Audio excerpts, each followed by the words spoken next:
What's up? It's fun reading time. How's it going? How's it going? I hope everyone's doing well. We're back at it again. We're two sections away from the end of chapter 16, and then it's chapter 17, which is the last chapter before the conclusion of the book. There's a lot of material in here. There's a lot to say in this next section. I can already tell from the title it's going to be a good one. I complain about this all the time.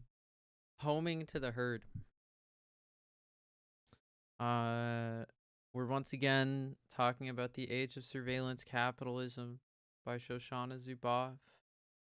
We're talking about behavioral modification here. We're talking about new market forms that seek to reduce risk by introducing the imperative for more invasive forms of surveillance. We talked briefly about the history that led to this economic orientation. We talk about major players, but right now we're talking about how this affects people on a personal level. This is Of Life in the Hive. The hive is a term used quite liberally by Alex Pentland of the MIT Media Lab.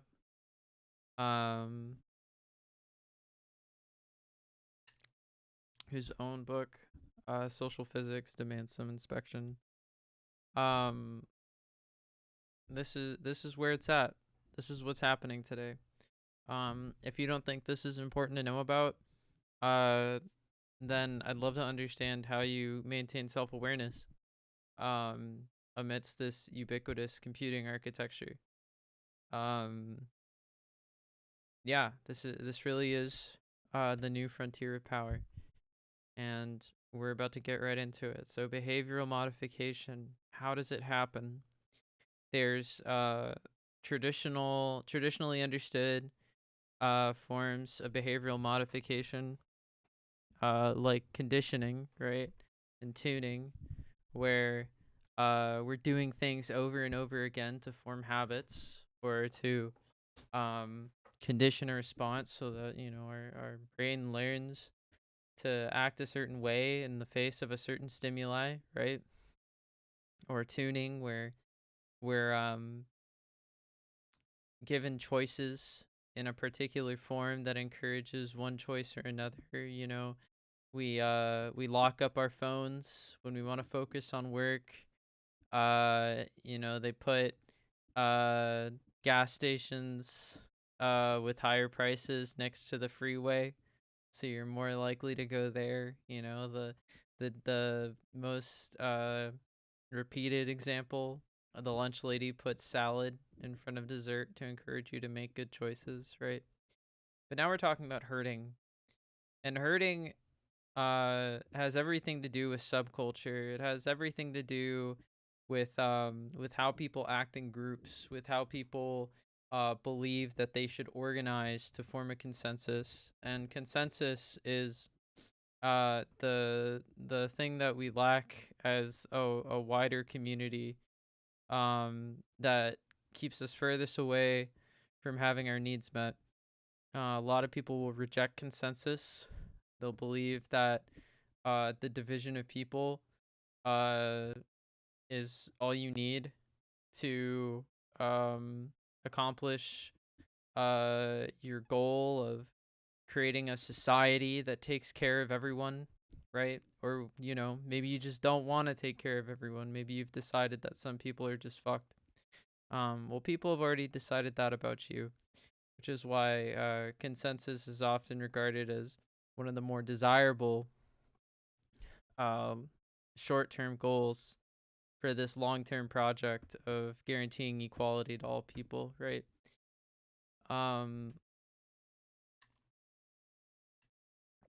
Consensus really is only the first step, but we're talking about groups, right? And consensus is only really one aspect of a group, or groups within that group.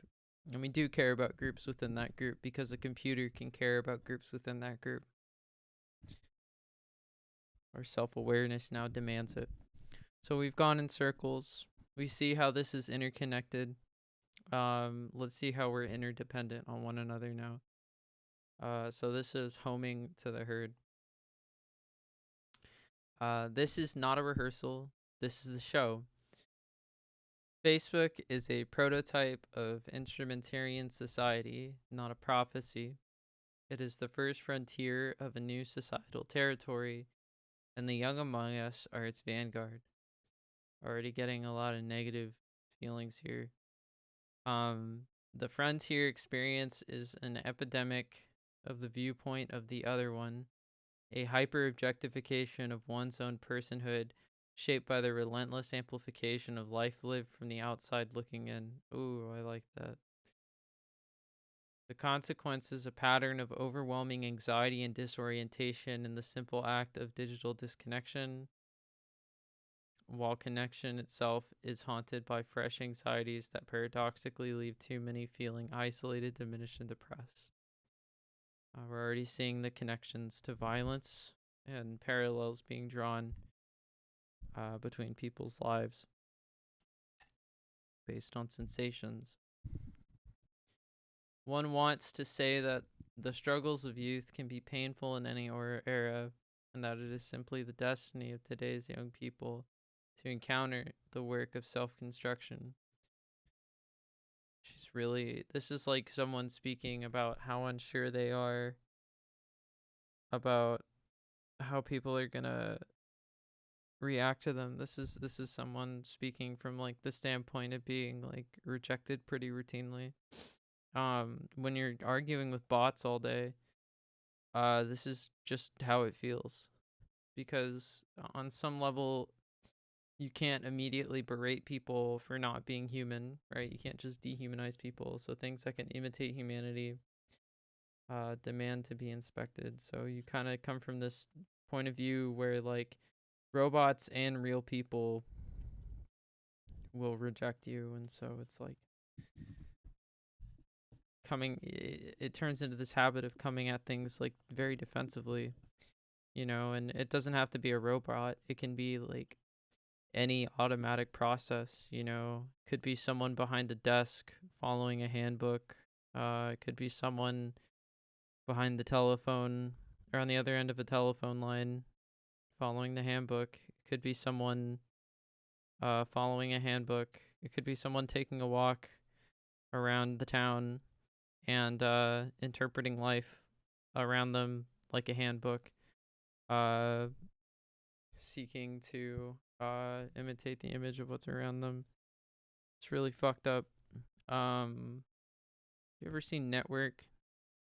See how he like the main character in Network, like I mean, you call him the main character, but there's a lot of storylines going on. You ever see that guy come in from one of his walks and they're like, "Where have you been? It's been days. Like we lost you, bro. Like you haven't been home since last night." And it's like, "I know, I got a revelation." Like he's experiencing the image of life around him. And he's basically like being fed lines by this like white supremacist like machine that like has historically used like this sort of like image of like a savage, like an civilized and sorry, I'm being like assaulted while this is all happening. Using like the image of like this like uncivilized unconquered person to promote narratives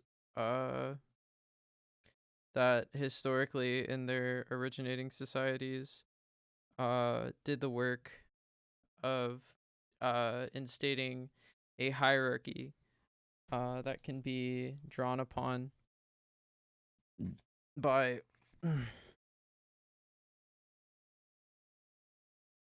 that can be drawn upon by like the authorities who are like well aware of like the mythological content of like what they're saying, um to put people where they want to put them, to take these people who know nothing and have them follow instructions, because it allows them to like evade scrutiny. um this is like not at all new, but it's made money the entire time, so it reinvents itself because it can. um it's kind of crazy.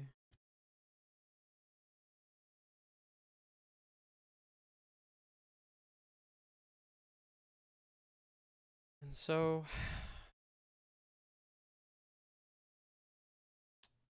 we're at this juncture where people's behavior has been modified to the point where there's this sort of like anxiety of preempted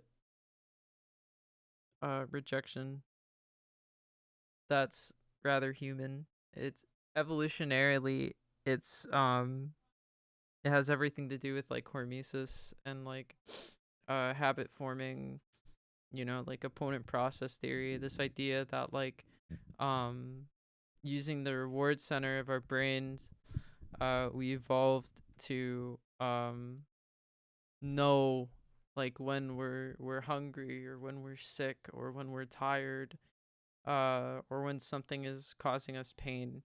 It's very easy to take these things for granted, but the fact of the matter is, they're some of our most important evolutionary um attributes.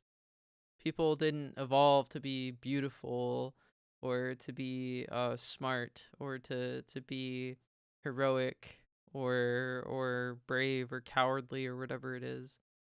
People evolved to have like uh different thresholds of like bodily processes like within reason.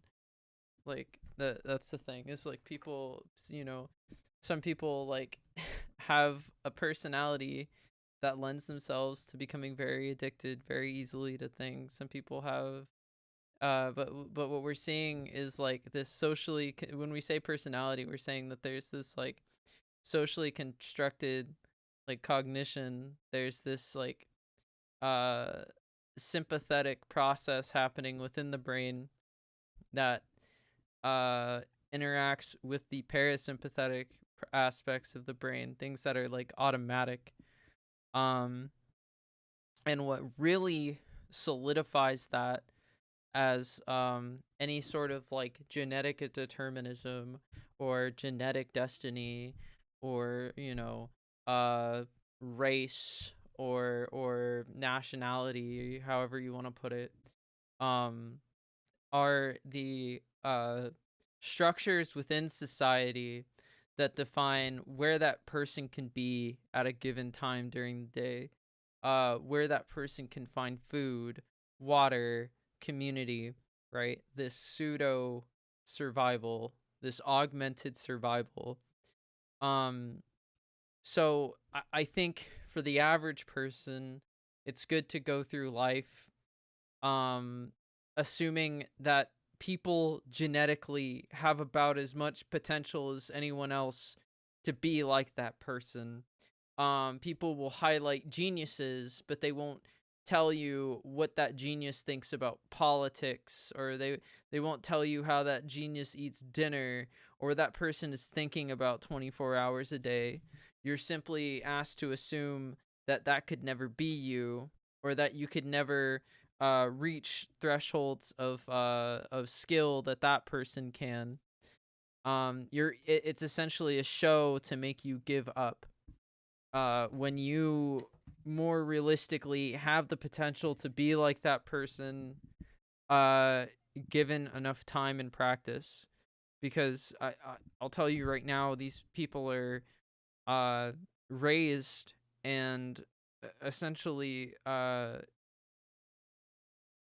taught how to think, um and given an environment where they can feel a way that is very conducive to that thinking from a very early age.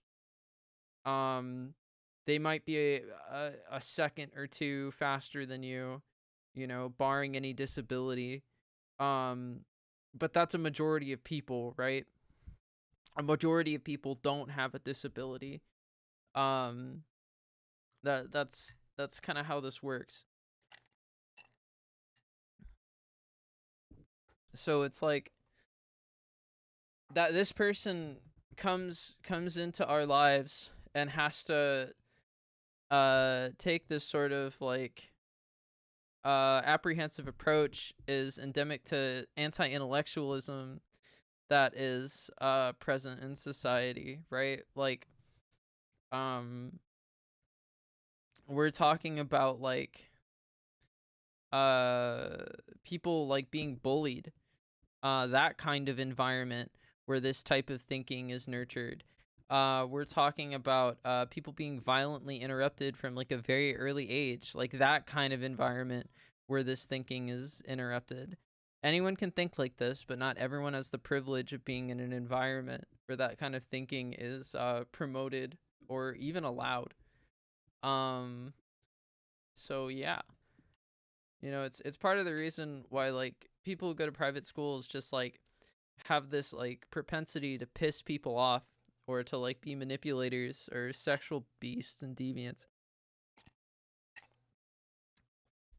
It's because this anti-intellectualism has like a class aspect to it too, where smart people should want to be rich and be around rich people, especially smart altruistic people. And rich people should see altruism as weakness, um, and as sort of like this sign that this person should be treated in a certain way.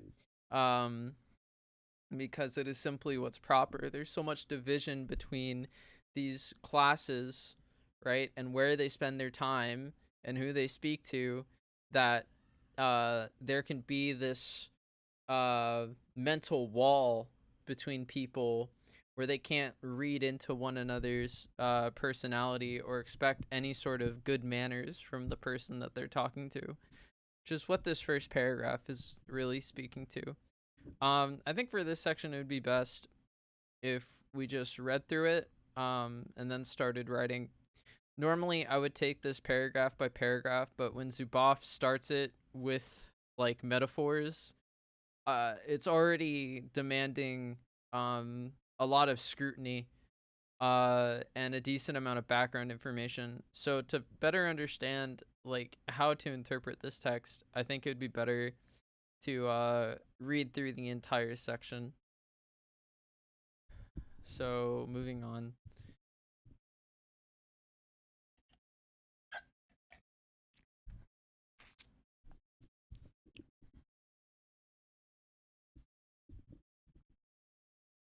But this time, it is not a question of simply packing their lunch and crossing our fingers as they head into the school day maze of adolescent cliques, or sending them off to college, knowing that they may stumble or fall, but eventually find their passions and their people as they find themselves. This time, we have sent them into the raw heart of a rogue capitalism that amassed its fortune and power through behavioral dispossession, parlayed into behavioral modification in the service of others' guaranteed outcomes. Low-key, I want to post this, but it's so fucking shit.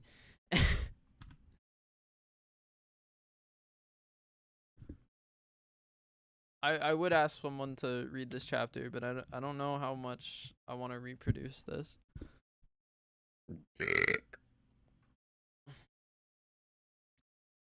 They crave the hive, just as Hall's teenagers did in 1904. What? Adolescence, right? Just as Hall's teenagers did in 1904. But the hive they encounter is not the unadulterated product of their natures and their culture of mutuality. It is a zone of asymmetrical power, constructed by surveillance capital as it operates in secrecy beyond confrontation or accountability. It is an artificial creation designed in the service of surveillance capital's greater good. When young people enter this hive, They keep company with a surveillance priesthood, the world's most sophisticated data scientists, programmers, machine learning experts, and technology designers whose single-minded mission to tighten the glove is mandated by the economic imperatives of surveillance capital and its laws of motion. Which is why it's really important to take a look at social physics, which we might just have to do. This might just turn into a social physics stream. It's really looking like it should become a social physics stream.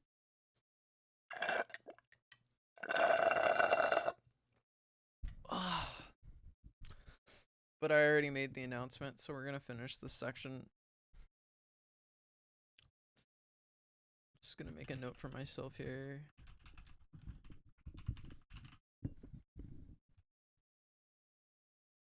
Innocent hangouts and conversations are embedded in a behavioral engineering project of planetary scope and ambition that is institutionalized in big others' architectures of ubiquitous monitoring, analysis, and control.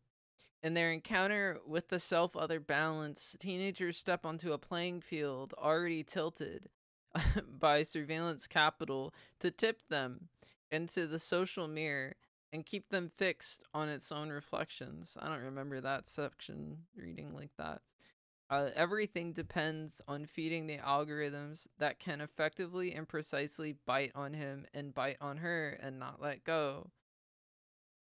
Bite on him and her. Whatever. All those outlays of genius and money are devoted to this one goal of keeping users, especially young users, all those outlays of genius and money are devoted to this one goal of keeping users, especially young users, plastered to the social mirror like bugs on the windshield. The research studies and first-person accounts that we have reviewed revealed the coercive underbelly of the instrumentarian's much-revered confluence, in which harmonies are achieved at the expense of the psychological integrity of participants. This is the world of Pentland's social learning, his theory of tuning, little more than the systematic manipulation of the rewards and punishments of inclusion and exclusion. So should I read it? It succeeds through the natural human inclination to avoid psychological pain. Just as ordinary consumers can become compulsive gamblers at the hands of the gaming industry's behavioral technologies, psychologically, ordinary young people are drawn into an unprecedented vortex of social information that automatically triggers social comparison on an equally unprecedented scale. This mental and emotional milieu appears to produce a virus of insecurity and anxiety that drives a young person deeper into this closed loop of escalating compulsion as he or she chases relief in longed-for signals of valorization. Like the tie-ins. Almost sounds like she's like this chapter is her like having a conversation with someone about social learning.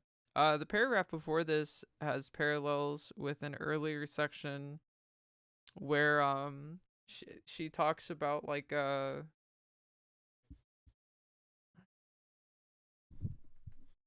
where she talks about like Walden 2 and how like B.F. Skinner's work was based on the work of Planck, and how Alex Pentland's sort of like social physics like also tie into like this study of radical behaviorism.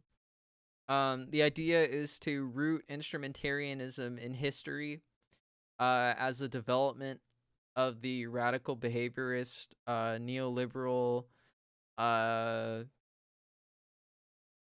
thought machine that seeks to reinstate the rejection of human rights over and over again. I mean, it's a lot of people would call it fascism, right? Because it's about taking advantage of people who do the work through myth and this sort of like propensity to uh be non-committal but to make many commitments. Um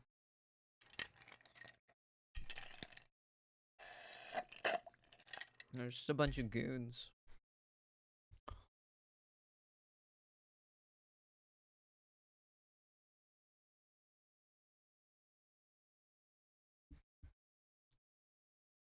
She talks a little bit about what I was talking on earlier, but I kind of left out a conversation about valorization.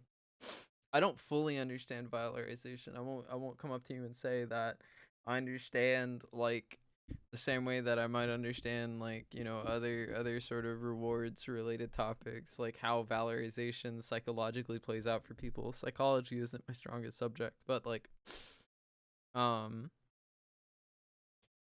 uh I understand like pseudo valorizations. I understand like, toxic male culture and like um this sort of like separating power that like spectacles have, um and how it sort of like it has this aspect of controlling time in such a way that like it keeps people in this like augmented survival that redefines like human nature, um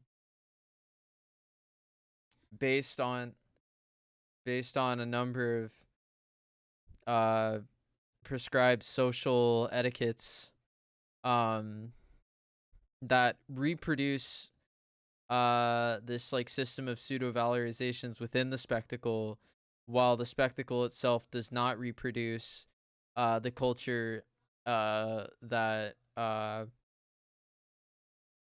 valorizes ownership and negotiation. But then you can go beyond that, right? So now that we can be valorized to participate in a spectacle can involve the valorization of rejecting another spectacle, and this plays into fragmentation and like separation perfected, right? So if we think of spectacles and image as their experience, because image, the spectacle is just a late capitalist anomaly that arises from ownership over the means of producing image, right? So we encounter image anyways as human beings, right? Like this is how we perceive the world around us on a surface level, is through image, right? We'd feel a different way about it, but it's there. So uh the sort of cabals, the how would you put it, the communities that participate in the world that contains the image of reproducing the production of spectacles from the perspective of ownership has its own uh valorizations. And I'm guessing that because, people are destroying the rainforests and, actively like engaging in dangerous scientific pursuits, that even up there exists this sort of like system of pseudo valorizations and of like rejecting one another, obviously in a lower at a lower intensity than there exists here, because if it requires more people to change the status quo. um so where there are more people, there must be more valorization for separation, right? But that doesn't mean that there's no valorization for separation where ownership is held. And I think it would make a lot of sense that there are just like people who won't talk to each other or won't interface with each other, based on this sort of like spectacular notion of the world, who own the means to change it. Um, these people run into legal barriers, right? So this is why it requires many people to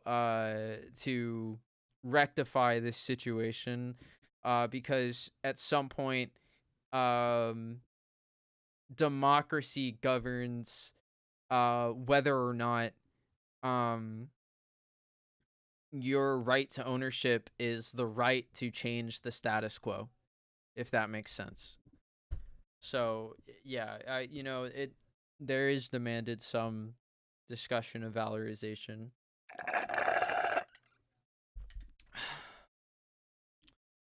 So sorry, my neck feels tight.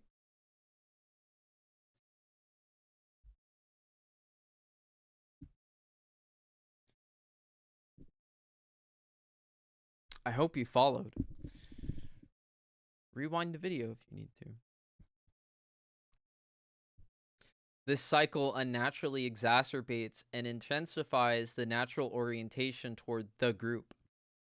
And although we all share in this disposition to varying degrees, it is most pronounced in the stages of life that we call adolescence and emerging childhood. Ethologists call this orientation homing to the herd, an adaptation of certain species, such as passenger pigeons and herring, that home to the crowd rather than to a particular territory. In the confrontation with human predators, however, this instinct has proven fatal. Yeah, like, and just to build off of what I was saying earlier, it makes sense that these pseudo valorizations exist in upper society, in the elite society, because it's a way that you can harm someone without breaking any laws, right? You can put someone on some bad habits, and they're suddenly temporary. They've lost their immortality that they've gained through this practice of capitalism. They're gonna lose their assets if they continue to live this way, but they're valorized by a narrative that rejects change. So it's a way to set people up for failure. It is a way to harm someone without ever touching them, or even meeting them. You can just advertise to them. You know, you can have their nanny treat them a certain way as a baby and then bully them for it as a child. And then as adolescence comes into place, you can place these great people around this person to orient them one way or another. Um, and you're doing this all to someone's kid, right? And so they come up to become an adult, and then you tell your kid the secret fucking password to make that person like want to engage in destructive behavior. That's what we're talking about here. And how does technology change that? Fuck.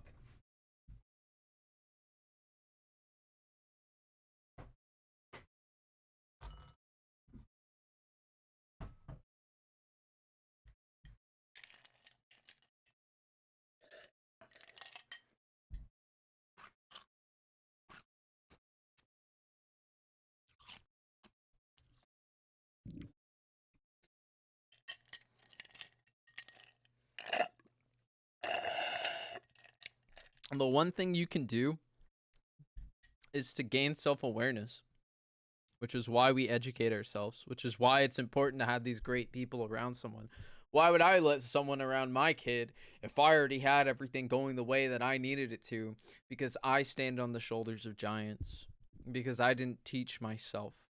Because I learned in a community like any human being could. These are normal things.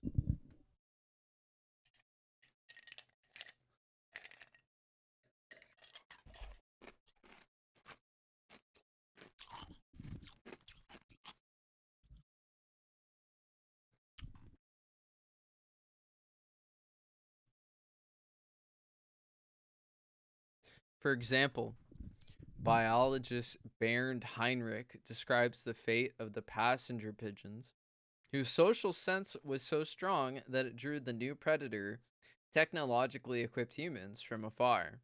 It made them not only easy targets, but easily duped. Commercial harvesters followed the pigeons' flight and nesting patterns, and then used huge nets to catch thousands of pigeons at a time, shipping millions by rail each year to the markets from St. Louis to Boston. The harvesters used a specific technique designed to exploit the extraordinary bonds of empathy among the birds and immortalized in the term stool pigeon. A few birds would be captured first and then attached to a perch with their eyes sewn shut. As these birds fluttered in panic, the flock would descend to attend to them. This made it easy for the harvesters to catch and slaughter thousands at once. The last pigeon died in the Cincinnati Zoo in 1914. The pigeon had no home boundaries over which to spread itself and continued to orient only to itself, so it could be everywhere, even to the end. To the pigeons, the only home they knew was in the crowd, and now they have become victims of it. The lack of territorial boundaries of human predators had tipped the scales to make their adaptation their doom. And I'm sure this happened to the detriment of everyone. People in that era felt that they needed to impose human rules upon not only people but animals. That's why it was so important to liken minorities and foreign people to animals, because people treated animals in this way. It destroyed the ecology, which made it very difficult for indigenous people to continue their way of life. It was a tactic of war to commit these ecological atrocities. Um, and it came from a chain of command that only really existed in one's mind. This is what hegemony does to the environment.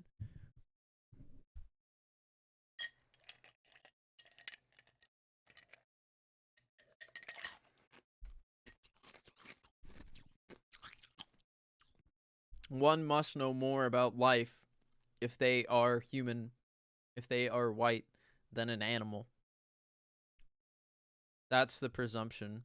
That's the hierarchy being presumed here. That's hegemony.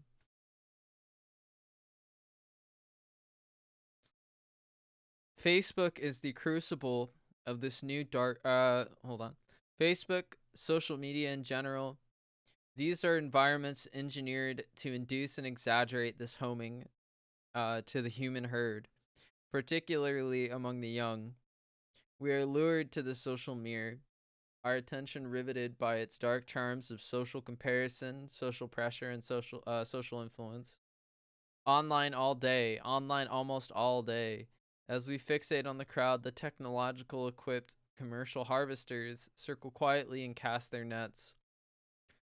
This artificial intensification of homing to the herd can only complicate, delay, or impede the hard psychological bargain of the self-other balance.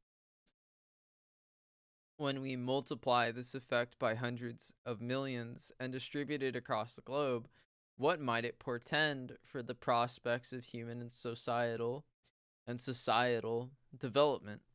Sorry, my neck is like, oh.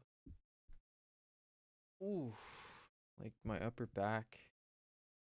It's like popping. Like I have to like hold my jaw back, right? So that it's not like jamming up against like my front teeth here, but I also need to be able to read. So I can't just like put in like a mouth guard. So it's like really tight back here. I just have to like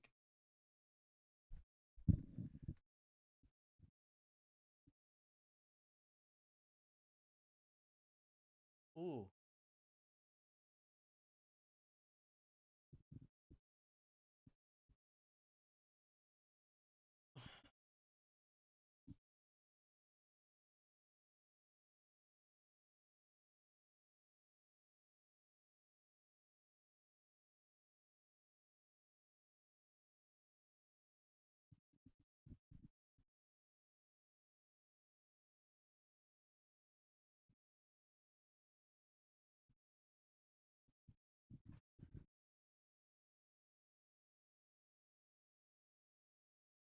Like it needs to be said that instrumentarianism is like a product of the imperialist project of the authoritarian or of the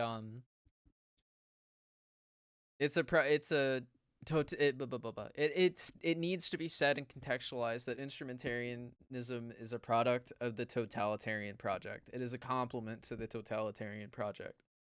Um, because otherwise we can't rationalize these people's behavior without saying that it's some kind of emergent developmental thing that comes from nowhere, right? Because someone needs to change.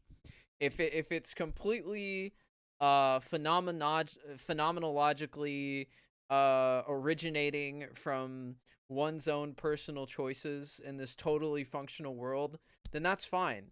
But there's a history of myth making that lends itself to dysfunctional societies uh, that would lead us to believe that it is the companies that need to change, not necessarily the people.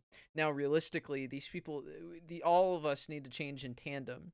We would change as new regulation is introduced, but if these myths are not originating from us and are necessarily the creation of this machine apparatus, then we can begin to address how we can cultivate self-awareness to view that as negative value and force the companies to change according to what we believe is right.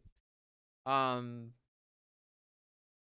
there's like the supposition that because humans evolve to individuate, that it happens. There's this wrench thrown into that. There's this contradiction in which individualism interrupts the process of individuation, but it's you can't just say that anywhere you want, because pointing out individualism is a distinctly anti-capitalist notion. It finds itself in dialectical thinking and in the critics of this system, right? So you have to be able to synthesize their criticism from the culture that you're reproducing. It's not enough to repeat the ideology, because ideology is image, right? You have to be able to give yourself the analytical lens that allows you to derive um, the philosophies that informed the creation of the capitalist system, to be a proper critic of it, to gain insights that come from credibility. Um, but to say that things are changing, you have to be able to conceptualize what the end goal of this is. So it's good to have as a reference point these critical works.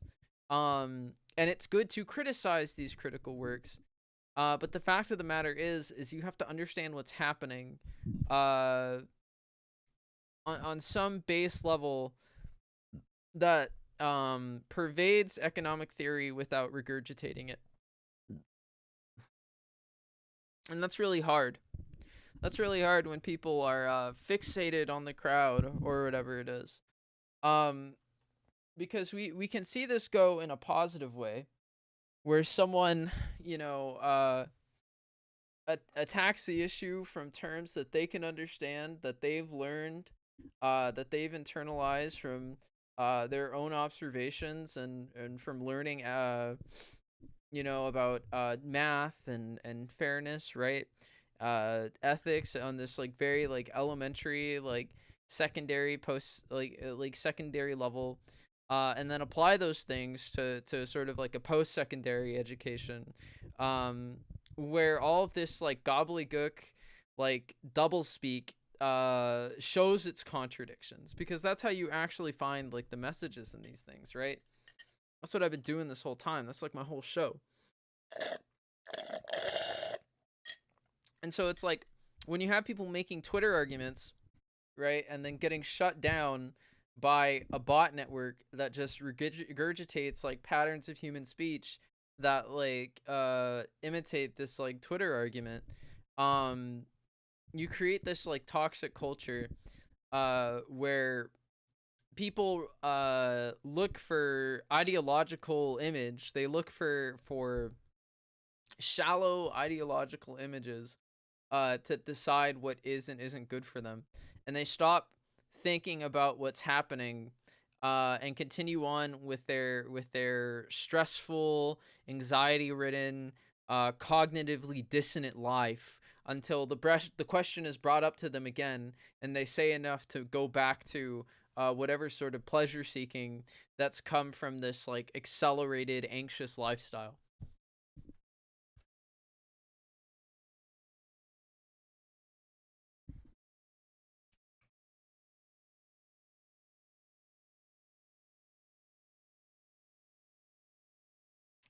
So this line is really interesting to me because Roger Griffin says that anomic crisis, which is so like anomic crisis, right? In layman's terms, is when a bunch of people are saying the same thing and that they agree with each other when they don't really agree with each other or mean the same thing as one another.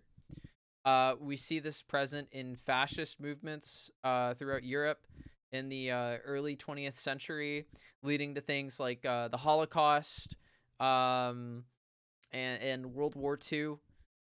Um,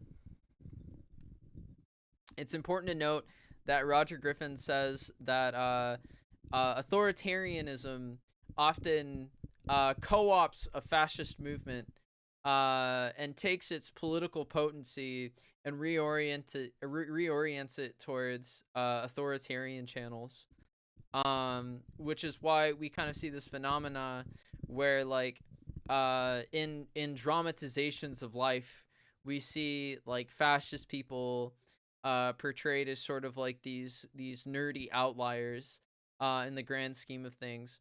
Um, that resonates with people in their community because more often than not, these people are focused on like municipal issues or even just like household issues, and sort of go along with what these people are saying without directing them to any sort of politically potent channels, which is really just like a convenient way of cherry picking um, the effect of separation on people. You can suddenly say that separation is good when you can cherry pick these examples and blow them up on like every media channel. But the fact of the matter is that it happens. So what we've seen change is with how we communicate. So communication is very personalized now. It's sort of spread into this digital jungle of disparate sort of like communities, right? It's a diaspora of communities like online that people find through this personalization that's facilitated by the removal of any sort of like physical barriers to finding these communities, right? Aside from ownership of a computer, which is sort of like a different discussion, but like theoretically people can find each other, right? For a while, there were less people online because it was hard to access the internet, but now we can pretty safely say that, like, um, in a first world country, everyone has a cell phone or is near a person with a cell phone at any given time. A lot of the time, these people start using this technology like before their age is in the double digits. Um, so like it's pretty safe to say that like now everyone is sort of online in this like ubiquitous way. Well, what's changed? um Plural interests that have used fascism to get the fringes of society, who are defined by their alienation from society. So this project of alienation that's failing, that creates these fringe people, um, gets met with the same old narratives of galvanizing fascists, so that Big Daddy authoritarian can come in and co-opt and redirect that power towards something more mature. That doesn't work anymore, right? Doing the same old thing doesn't work anymore. There are real fucking Nazis out there, and they are making fucking fizzle material. They're stockpiling guns. They're attacking power stations. Like America is like over the past 10 years has experienced a serious escalation in violence committed by these fascist groups, that traditionally have been uh have had their movements like co-opted by like existing authoritarian powers, which is why we see them on the right so often, um on the right wing of like the political spectrum so often, right? And so what Roger Griffin says about this is that a nomic crisis um isn't uh it's not good to just call out that there is a nomic crisis happening all the time, because it weakens the term. It makes the term less precise, like in academia.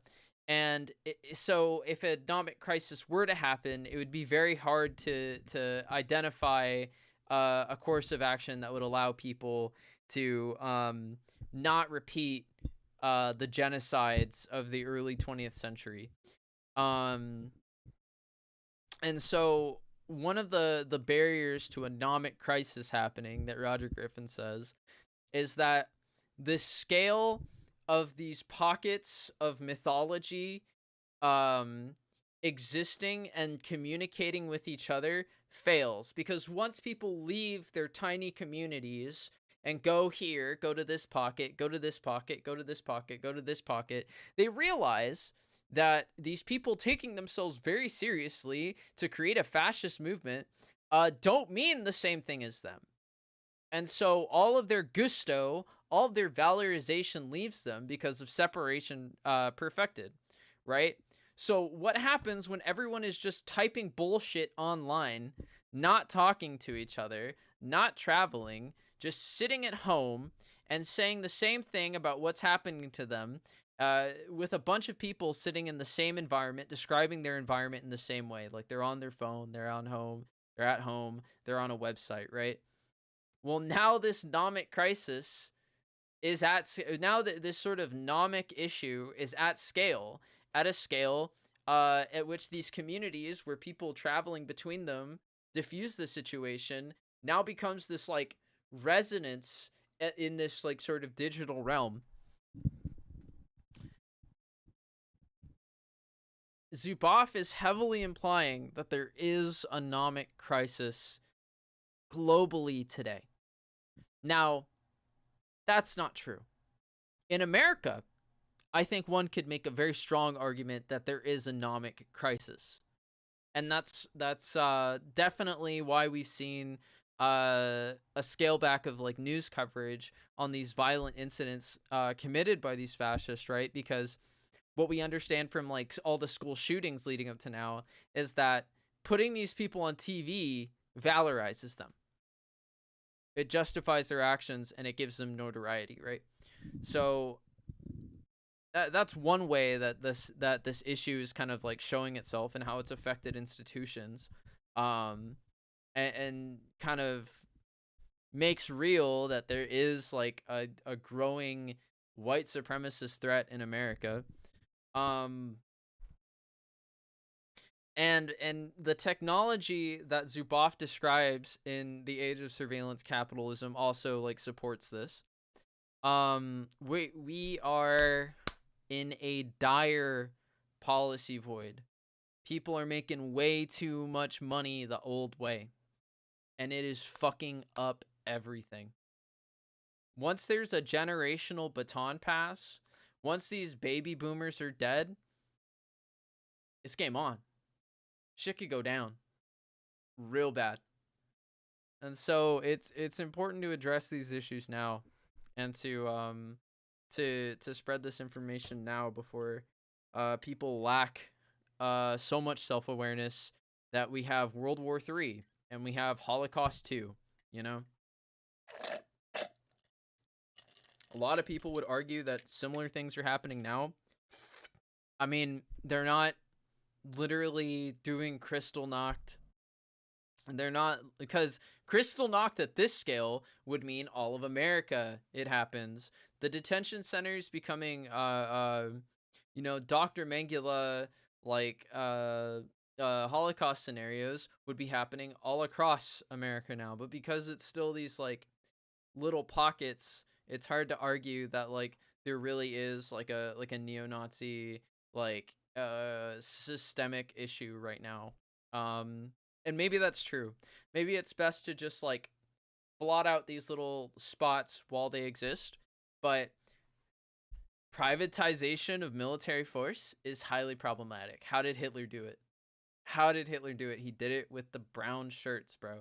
All this private security, all these private security industries receiving money from the federal government is a harrowing sign of where people with power want to take this thing. Okay, we're talking about little dots, we're talking about little cops here and there. How about Big Boy in the plane? Okay, that's a totally different issue, but it is imperative for the same reasons. That guy will argue all day that it's different. Um, it's a real turning point in America. I don't mean that in any funny way. Okay, these people steal my words constantly, but this is really just like a moment where people need to wake the fuck up and like take themselves seriously to like gain enough self-awareness. What self-awareness look like? I mean, I'm gonna be real with you. I mean, sobriety, understanding how these chemicals are affecting you, understanding your psychology. You know, that means seeing a professional or interacting with very smart people to understand your situation, right? We're talking about like at least reading books about this sort of thing, right?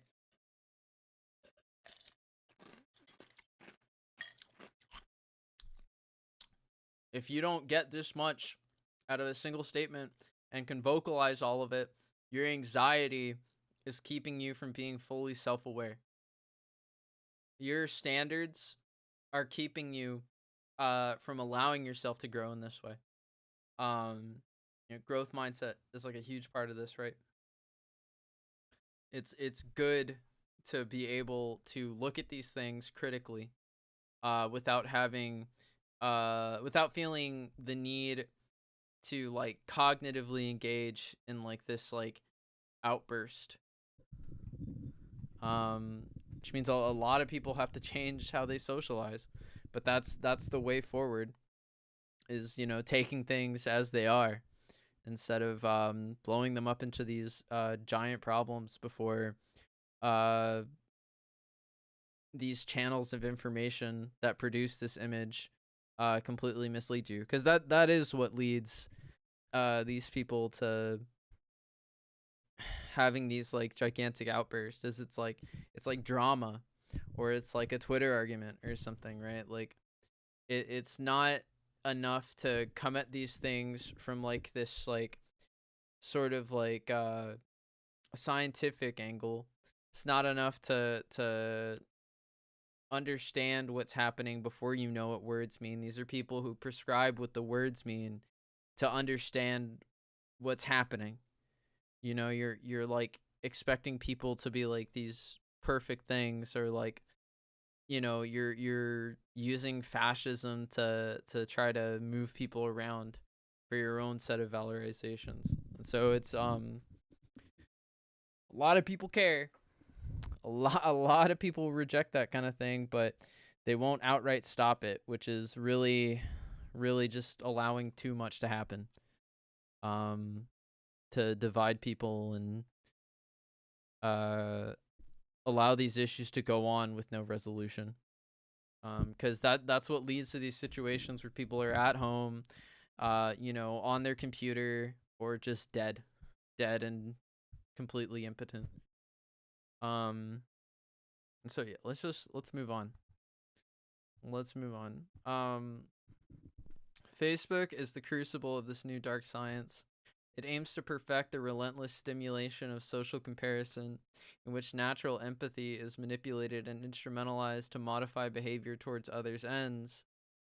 The synthetic hive is a devilish pact for a young person. In terms of sheer everyday effectiveness, contact, logistics, transactions, communications, turn away and you're lost. If you simply crave the fusion juice that is proof of life at a certain age and stage, turn away and you are extinguished. She mentions fusion again. It's like terrorist kind of talk. It is a new phenomenon to live continuously in the milieu of the gaze of others, to be followed by hundreds or thousands of eyes, augmented by big others' devices, sensors, beams, and waves rendering, recording, analyzing, and actuating. The unceasing pace, density, and volume of the gaze deliver a perpetual stream of evaluative metrics that raise or lower one's social currency with each click.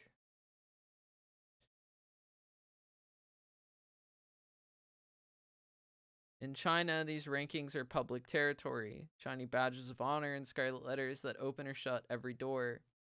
In the West, we have likes, friends, followers, and hundreds of other secret rankings that invisibly pattern our lives. Sheesh.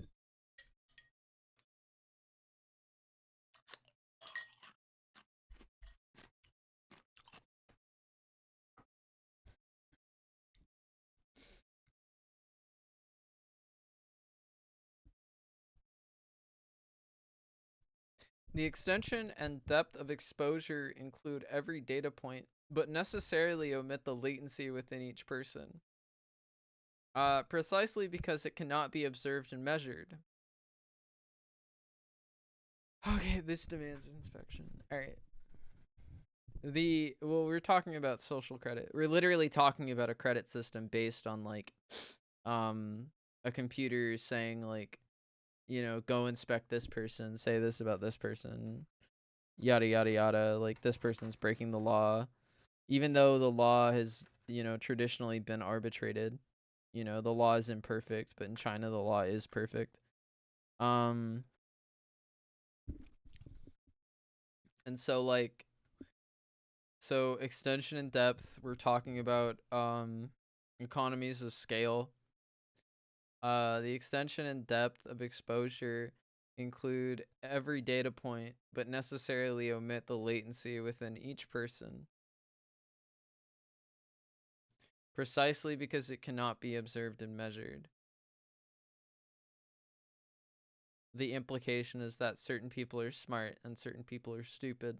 And this goes into what I was saying about like, elites being taught and trained throughout their lives to like identify smart altruists and to like sort of come at them in this way, at least as kids, at least as people in their like teens and 20s. I don't know what they do after that, but that's been my experience with it. People are sharks. They'll try to get you to kill yourself if you like know more about how to change the world than they can like bullshit through. And so moving on. All right.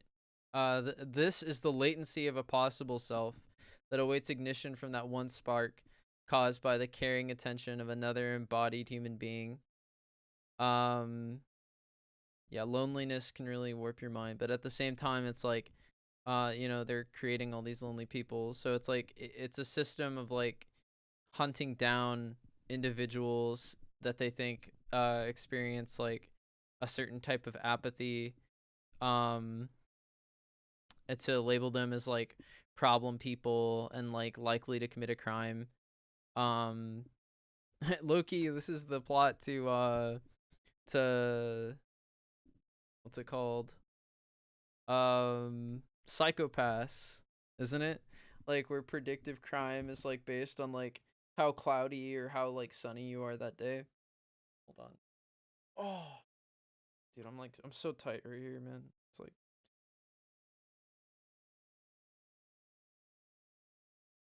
oh fuck.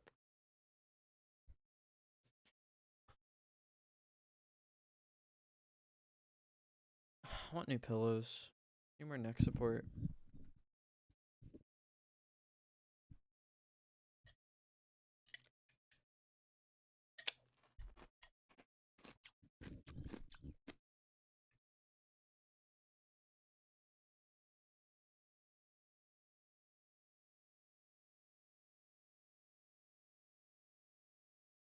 Oh.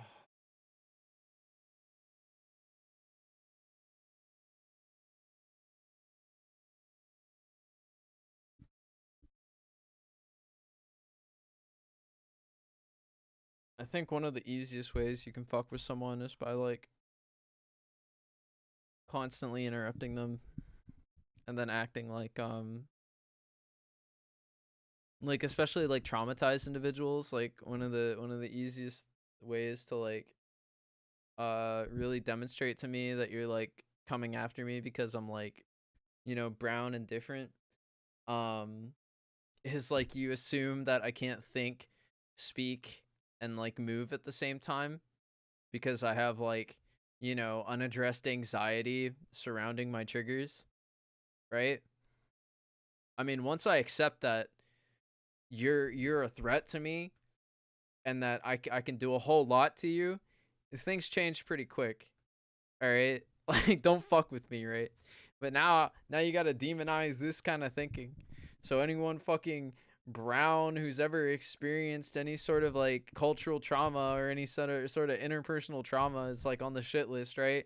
Cuz you're just so rich that no one around you ever gets frustrated enough that no one around you ever gets frustrated enough to listen to someone else about how to treat you, um, or to fucking like not just like discipline you like that, because that's that right there. That's in all the authoritarian bullshit.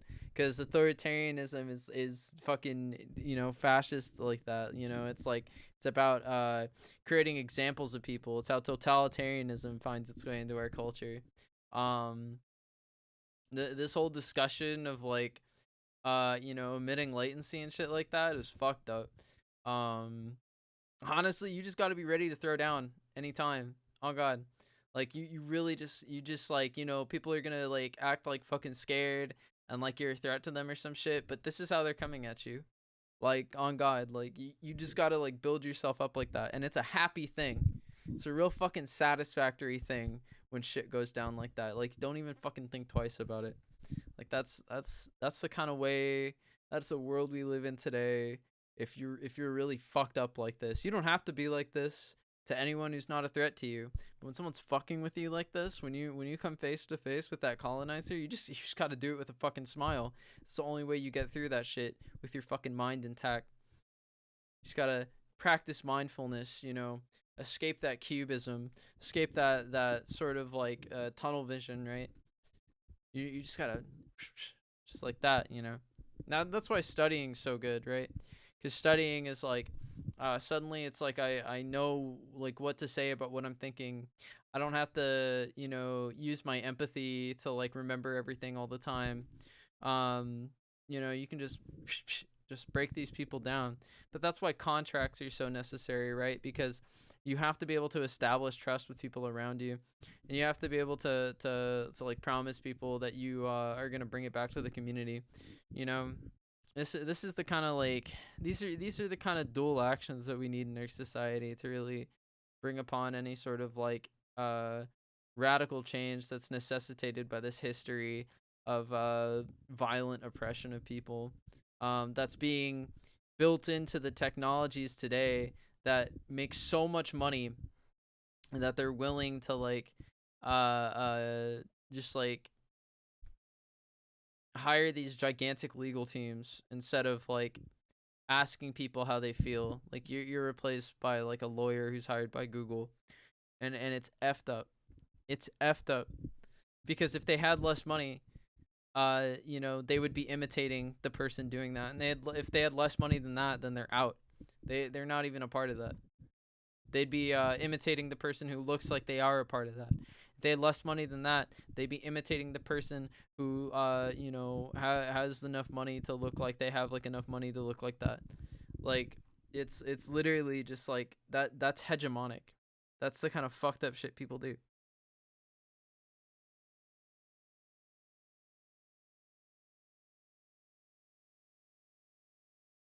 Like you just can't beat yourself up because something bad happened to you.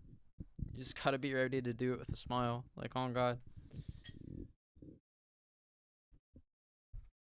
It's the kind of bullshit I have to deal with every day. Got people enrolling in my fucking classes just to fuck with me. Guess who's telling them to do it? This fucking thing. Oh, but once I'm out of community college, bro, the stakes kick in.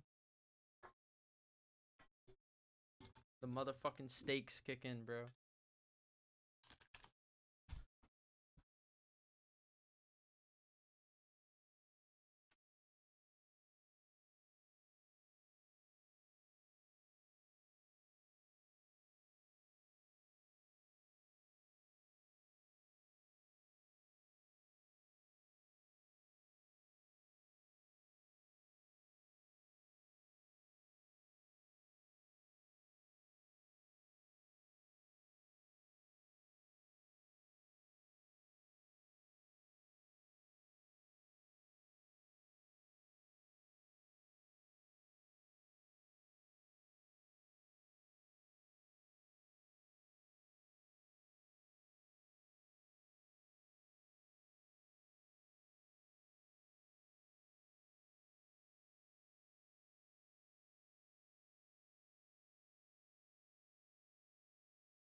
Sorry, I just, that's what she's talking about.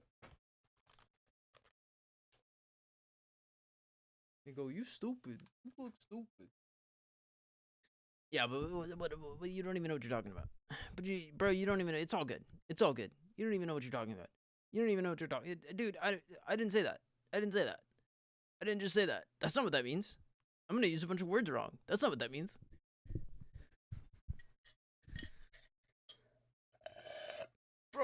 Bro, but you have to sympathize with me, bro. But you have to sympathize with me. I just tried to fucking kill you. I just tried to get you with one shot, and you gotta sympathize with me now. Like, fuck that. Fuck that, bro. You gotta be eloquent. You gotta be honest. Nonviolence happens, bro. Nonviolence is something that comes from these pursuits. That comes from reproducing like a decent society. Okay, nonviolence, it's all self-sacrifice. That's what it is. It's not altruistic to pursue these things. You gotta do something to like let it be known that there is a good way to live, at the very least. And nonviolence will follow. If violence follows, it demands further inspection. That's reality.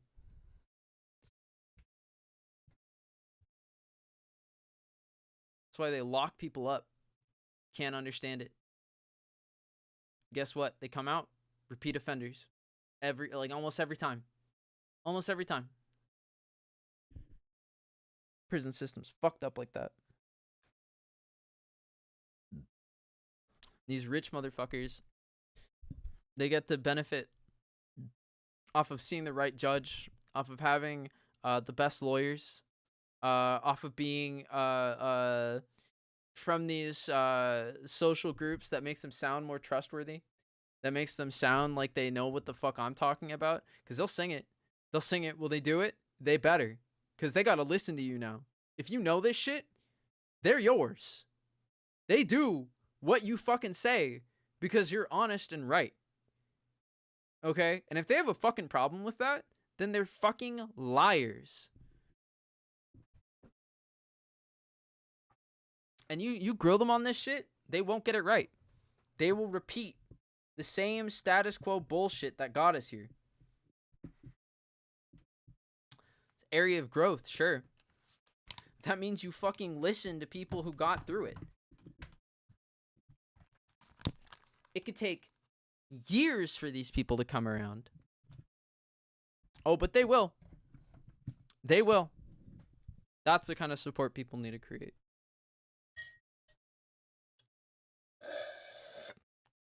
Believe it. Motherfucker. Don't waste my fucking time, right? Oh, it'll happen. Don't get caught up in it.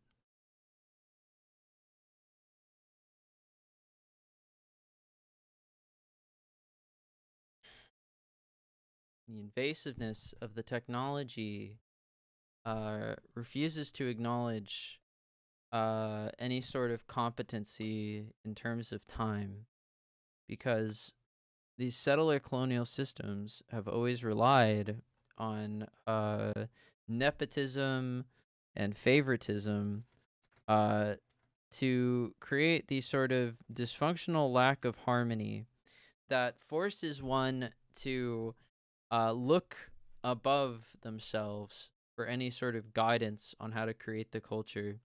It's why people, you ask them to create a society, they'll bring back jails, they'll bring back taxes, they'll create an army. Okay, you literally have to tell people like there's no fighting that's about to happen for them to not immediately try to fight, and that's a fucking problem. That's a huge fucking problem. Because it is the same system. It is the same system of stopping people who can do the work from doing the work. And that's why this fucking thing wastes time. That's why this AI, IDW, IDEW, AI, I do, AI, IDEW, that's why it wastes fucking time. That's why its main purpose is to waste fucking time. Because the fucking polar ice caps are melting, the factory's still allowed to do its thing, people are still allowed to pull people off the streets because of how they look, people are still gonna run away, they have all the money and all the legal rights to run away when they commit a crime, and to delay investigation and to settle on these tiny fees. And as long as that exists, they're gonna try to waste your time because that is the status quo. The status quo allows these people to waste your time, and so the technologies will waste your time. Imagine a shift in your lifetime where they had to prove themselves to you the same way I have to prove myself to you. That would change everything. Okay? But because we have all these ways to allow people to waste our fucking time, we are fucked as it stands. And we need to change that.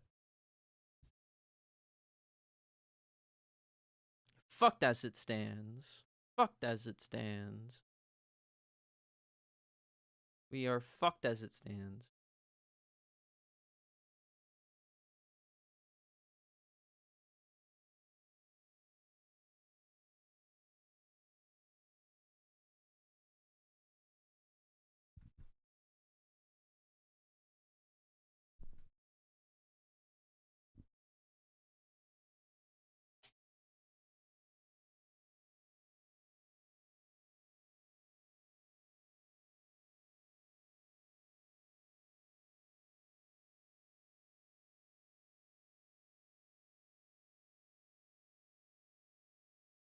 It is in that clash of oxygen and ember that the latent is perceived, comprehended, and yanked forward into existence.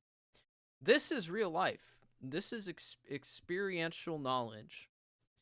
Fleshy, soft, uncertain, and replete with silent risk and, when fortune smiles, genuine intimacy. This is what the existentialists demanded of you. Because they had been imprisoned, they had been sent to war, they saw people die for no reason other than to support this fucked up global economic form that enforces hegemony and intellectual property rights hand in hand. Fuck us all if we can't have it. Fuck us all if we had it. No, no, no. It's really just a system of confusing people.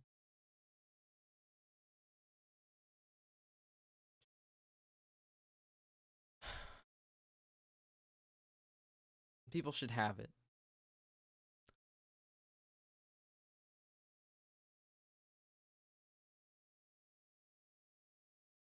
But oh, you're not valorized. People are using the thing you made, but that doesn't valorize you. Huh. It does valorize you? Well, it doesn't protect you because I'm going to hire mercenaries. And that's legal because these people are fucked in the head. It's not against the rules. It's not against the rules. They make up the rules. It's not against the rules. It's not against the rules. They make up the rules. These people are a problem. They've been a problem. That's why the FBI got defunded by a person like Trump. Because all of a sudden, when it's coming to a peak, when the issue's coming to head, and you can't deny that these people belong on a watch list now, let's just make it like infeasible, like completely infeasible to like give these people enough time to like figure any of this stuff out. That's what we'll do. We'll put an idiot in office and have him do that for us. And then he'll get hunted down. A literal television star.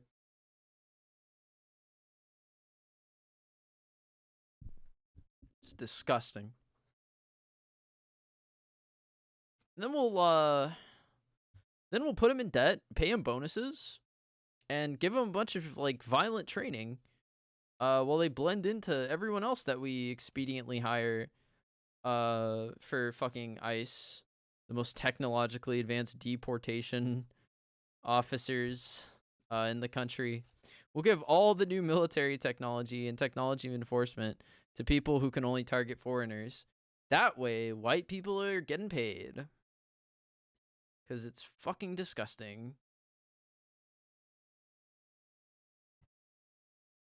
We'll get brown people too, but it'll be the brown people who hate the other brown people. Because that's what settler colonialism does.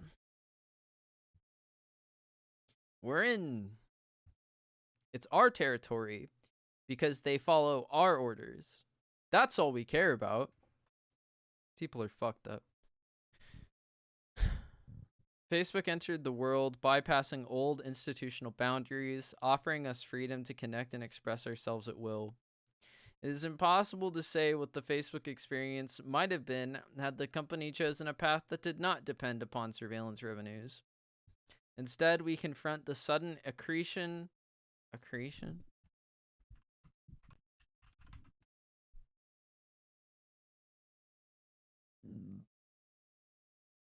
All right. Leeches. The sudden accretion of an instrumentarian power that spins our society in an unanticipated direction. Facebook's applied utopistics are a prototype of an instrumentarian future, showcasing feats of behavioral engineering that groom populations for the rigors of instrumentarians' coercive harmonies. Oh, its operations are designed to exploit the human inclination towards empathy, belonging, and acceptance. The system tunes the pitch of our behavior with the rewards and punishments of social pressure, hurting the human heart toward confluence as a means of others' commercial ends. Sorry, it's really hard to like read this aloud and like not bite my own teeth. God, I'm cramping so hard. I'm being assaulted, is the truth of it.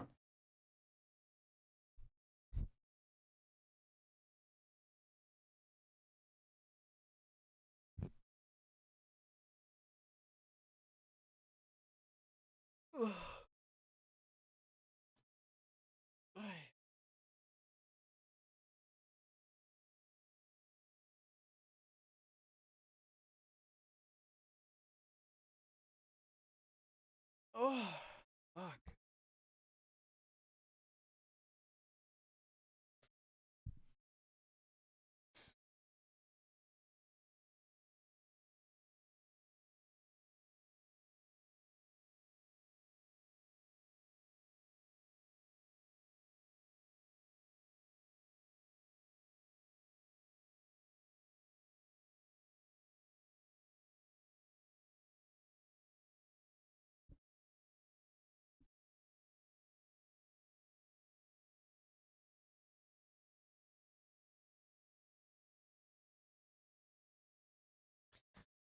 Oh.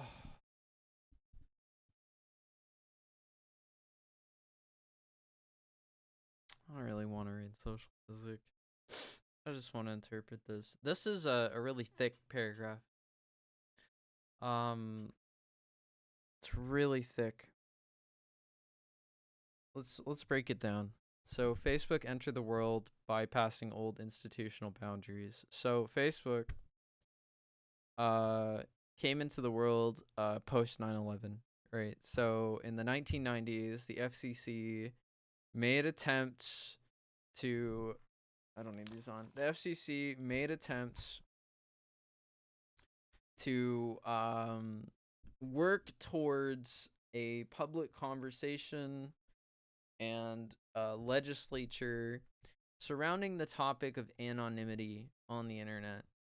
Um, Now, as a quick aside, anonymity is very profitable because you can prey upon people's notion that if many people agree on something, it must be right. So in the 90s, leading up to like 1999, even the year 2000, people thought that the FCC was going to step in and be like, on the internet, people have personal responsibility for the things they post because the current legislation does not sufficiently allow for yada yada yada,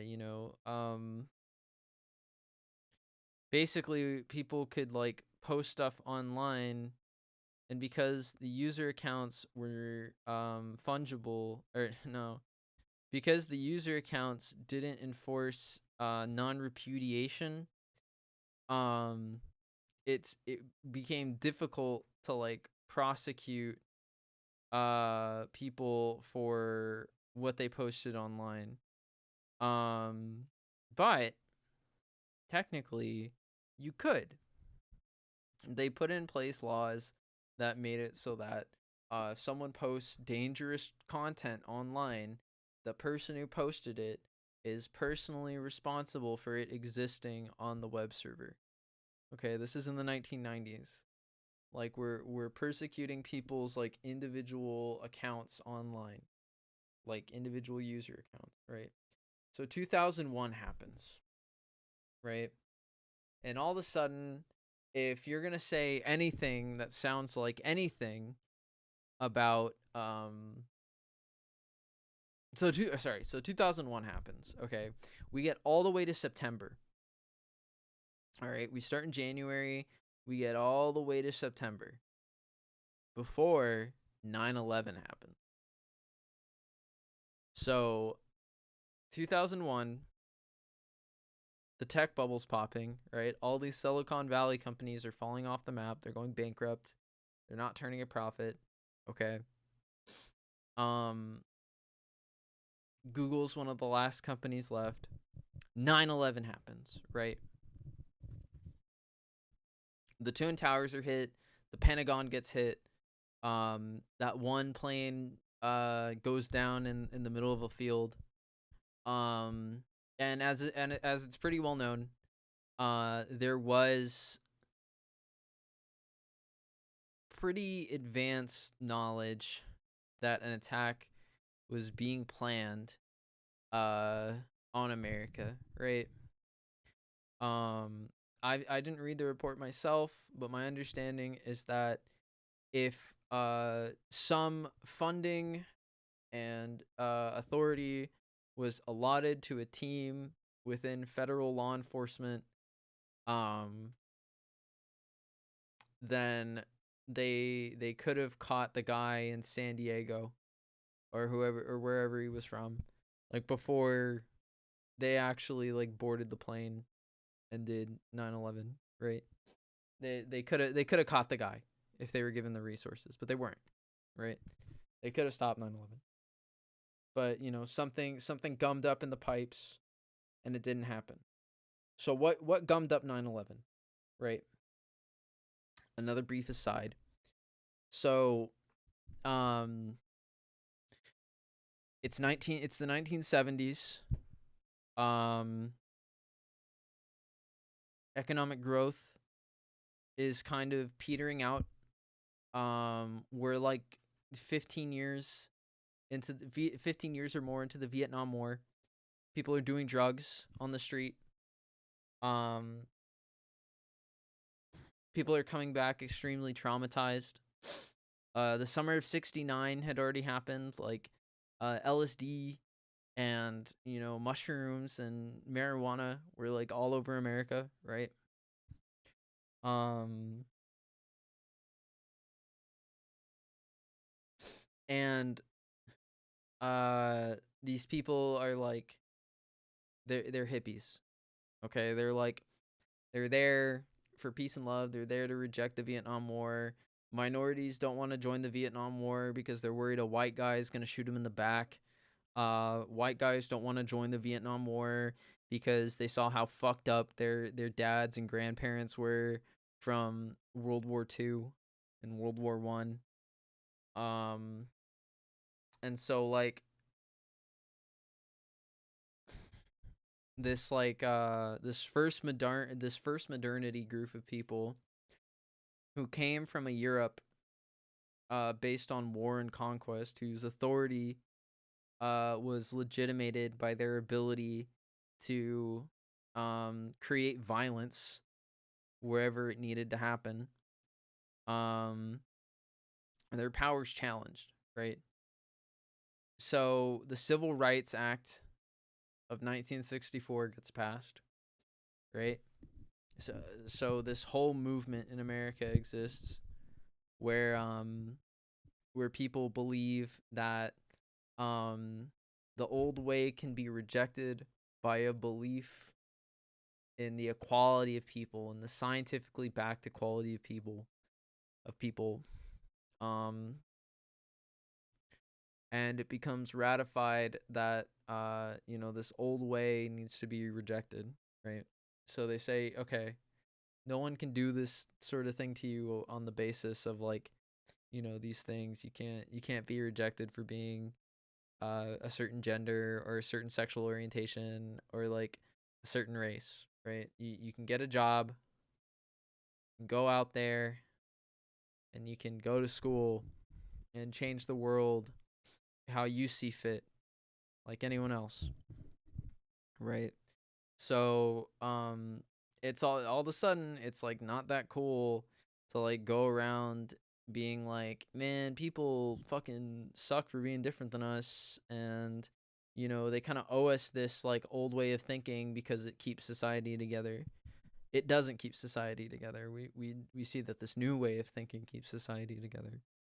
So these people called neoliberals show up, and they have all the sort of like moralist, puritanical values of their ancestors, of their war waging ancestors. Um, and they're like, okay, uh, we're gonna create special interest groups and a culture based on sidestepping regulation, just like our ancestors did after the Civil War. Um, and so they get jobs in politics when everyone else is focused on like um getting sent to war. Well, while everyone else is being drafted for war, and while everyone else is like doing drugs or like focusing on like municipal issues, these people are like, we're gonna go straight for the federal government. We're gonna occupy places of power in the military. We're gonna use that to get places of power in federal law enforcement. We're gonna move people between our companies and Washington, and we're gonna have all these seats in the court system. We're gonna be judges. We're gonna be lawyers. We're gonna use all of our money and all of our privilege that we've ever used to like, be doctors, lawyers, judges, and high-ranking military officers, high-ranking federal law enforcement officers. Um, and so it's sort of like this top-down sort of thing now, where it's like, you can't be up here with us because we created this culture that rejects you, right? So fast forward, we're back in 2001. Um, no federal funding or like legitimacy is lended to investigating these threats against America that became 9/11, right? Right after the FCC is like, well, if you say something online, we don't really care if it's anonymous. We'll try to find you. And so This is a pretty impotent law, right? Because you basically have to be handed the perfect situation where like someone doxes you and like your non-repudiation is enforced by means outside of the internet, right? Like someone, you literally have to like expose yourself as like the person who posted the content online, and then you get tried for like what you posted online, right? So they got to like trick them like that, right? But it's already worked on someone and it's already a law, so everyone watch out, so now people are practicing hypervigilance. um so yeah, 2001 happens, and you can't mention technology on Washington, or at Washington, in Washington, on Capitol Hill, without saying that you were going to use it to its fullest extent to get these motherfucking terrorists that broke into our country and destroyed our land. Because your moderate voters will leave you. Your moderate voters are shocked by 9/11. You're not going to be in office. You're not going to be able to make any deals or plans or sit on committees long enough to like have any authority. If you're not talking up technology and like being like really fucking forward about it or whatever and everything that you do. So, um, all these neoliberals, all these conservatives, all these warmongers are like, don't mention the FCC because we don't like them and they're fucked up. And people just kind of like abide by that because that's like a legitimate like political strategy instead of like, political suicide. You don't want to get replaced by someone who wins your moderate voters by talking up like how we need to use smart missiles to like find Osama bin Laden, you know? Like, by the way, who was personally trained by the US military during a proxy conflict between us and Russia and China. Um anyways, like, so all this, anything that any sort of like development of the law that would like require like the architecture of this technology to fit within this this architecture of like non-repudiation gets basically like rejected, right? Because there's a historical basis for this. So like back in like World War II, it was really important. I think it was World War II. Back during a war in the 20th century is what I'll say. Um, Code talking and decryption and encryption became instrumental to victory. We all know about the Enigma machine. We've all heard of Alan Turing and how gay he is. So like there was this guy. There was this guy who created this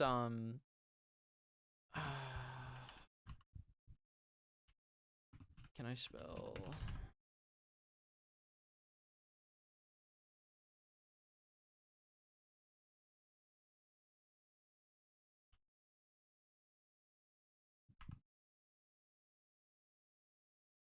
It's really hard to Google. Hold on. Maybe I'm not spelling it right.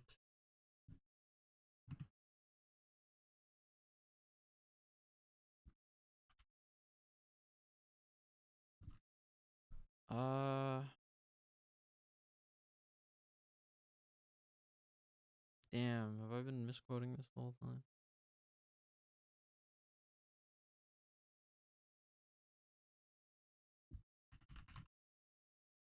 Uh,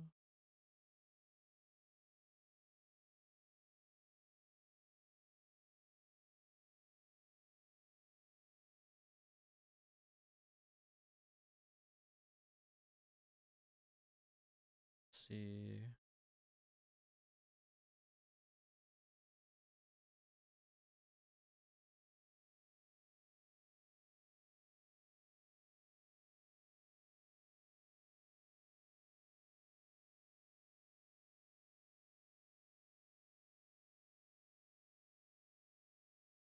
It's one of these.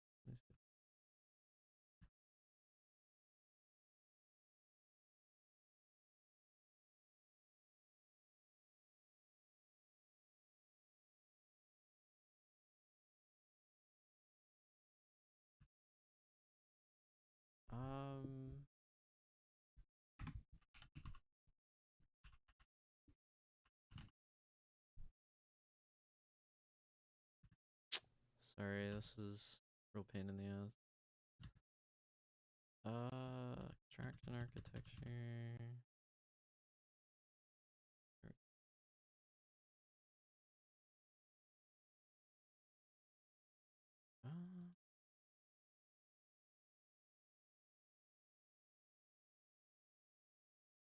She talks about like how there's no like truth enforced on the internet. I'm trying to remember how she says it. Like she says it pretty early on.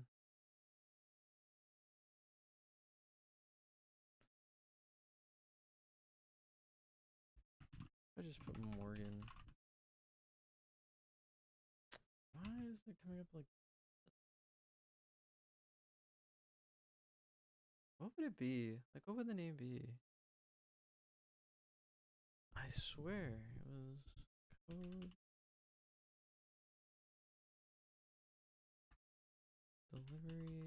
code delivery.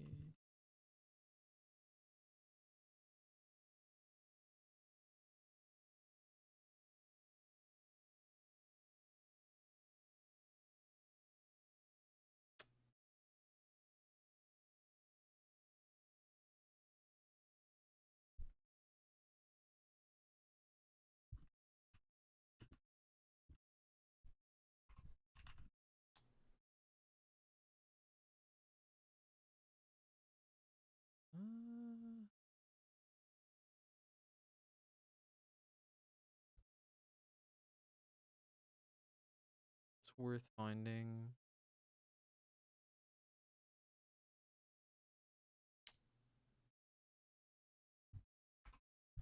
I just put in war. Put in war.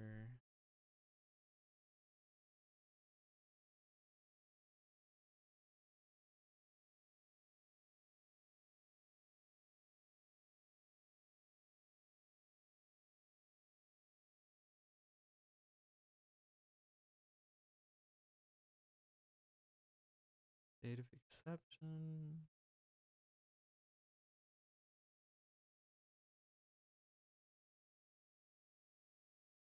Brainwashing.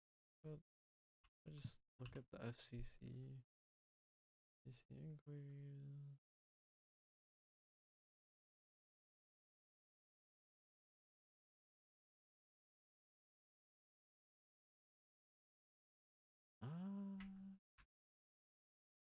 All in this.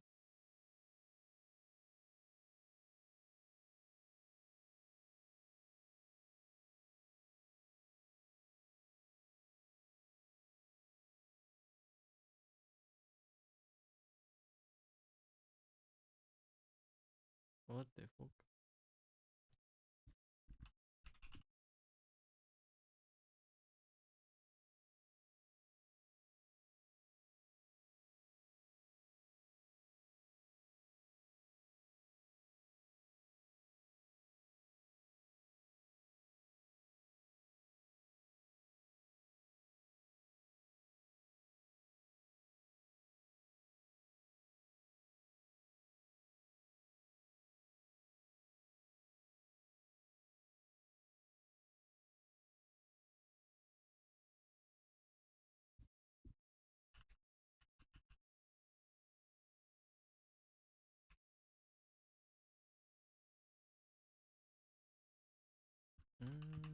Copyright.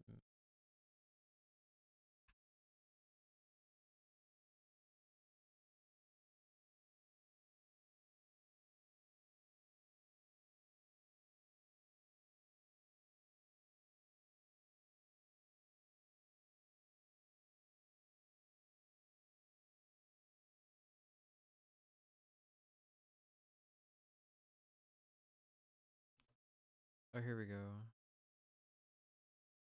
Well, this is something.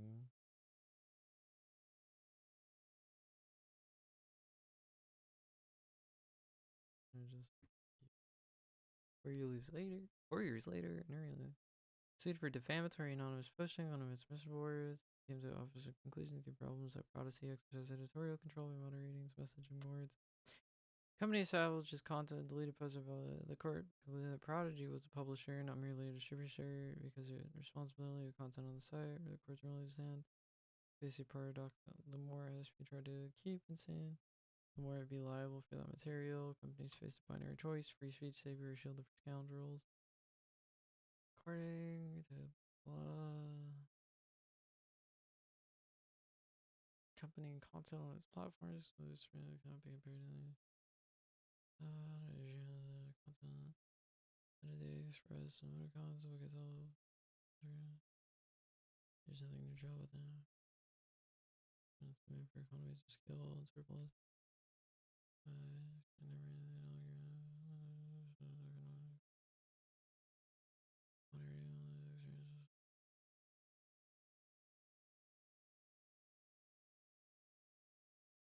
If I go back, should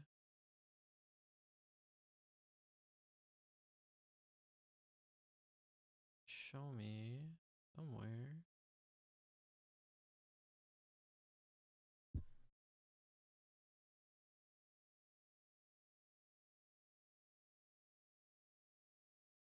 So I say this a lot, so it's like I need to find this. Mm.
Can I just like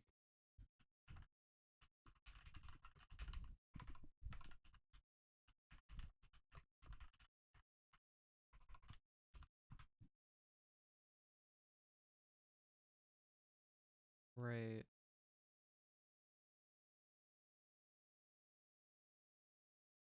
store?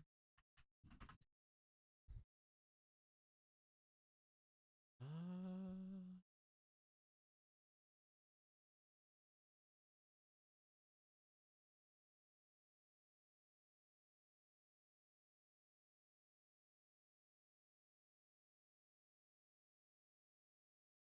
I don't know. It couldn't hurt.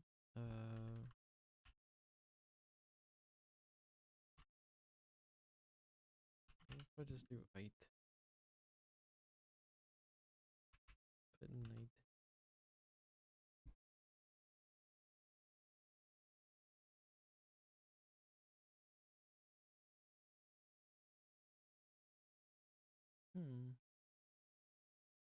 This is nuts. I swear I read that.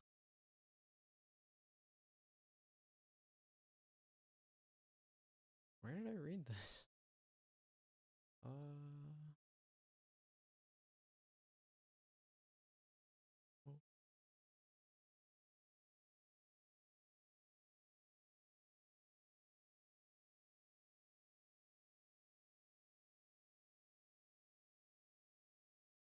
feel like it would have been the kind of thing I'd write down.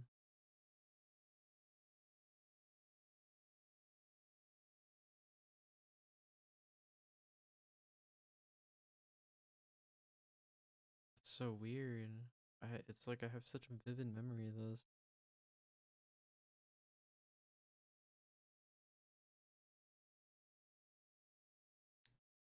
Yeah.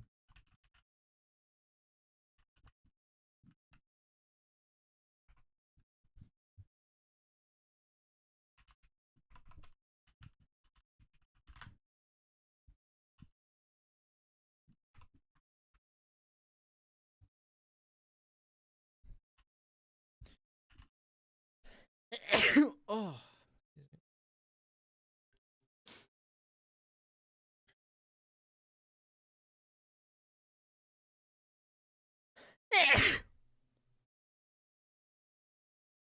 See, I have it written in this post. If I need to change it.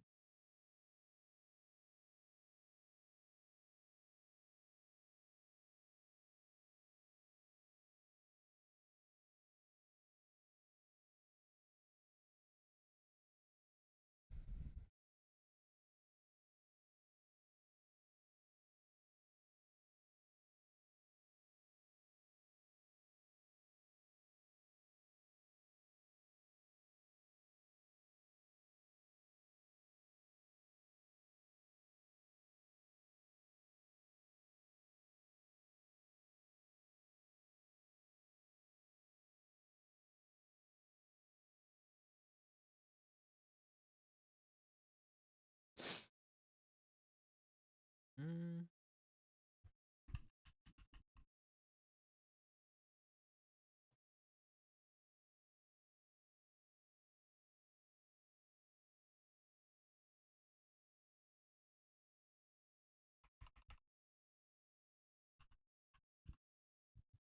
Wow. Hmm? It's just one of those times where it's like I really thought I read this, but it came from no.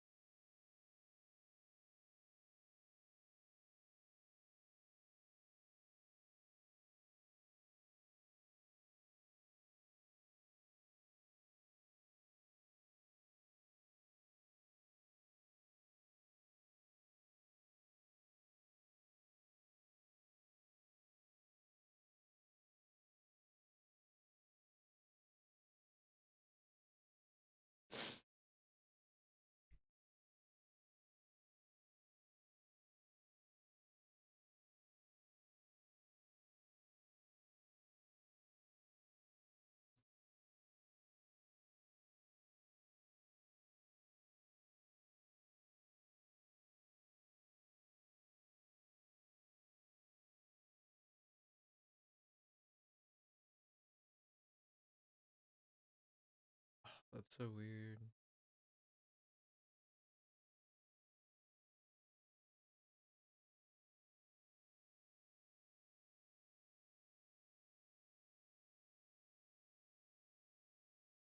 What am I thinking of?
What else have I read recently?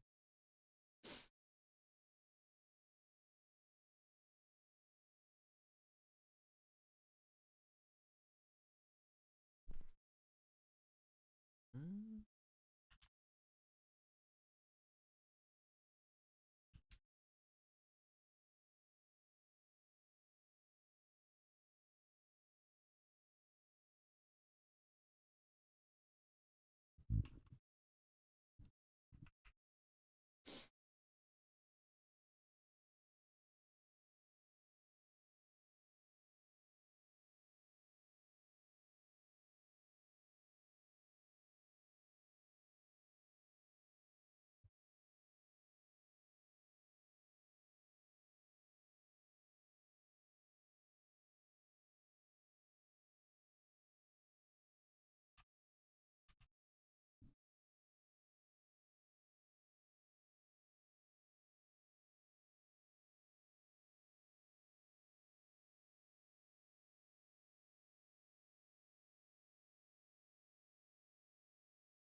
Hmm.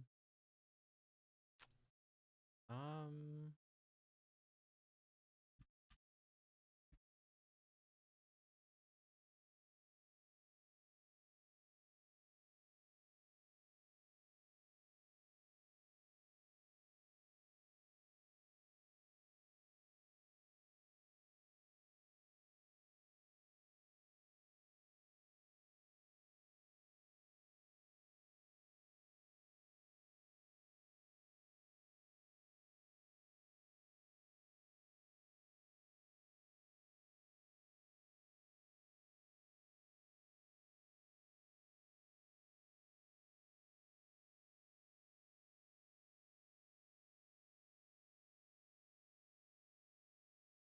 Hmm.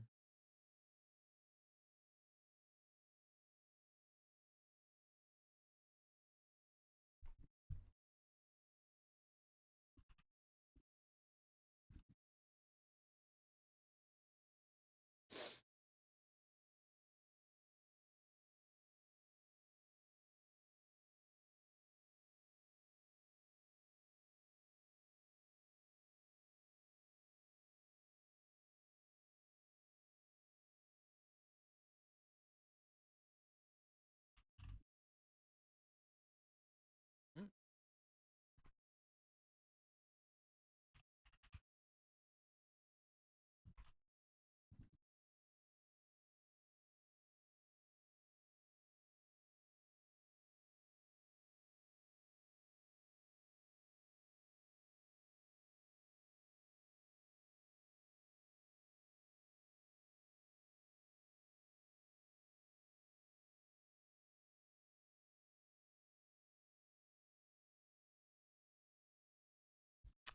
Try to look up delivery.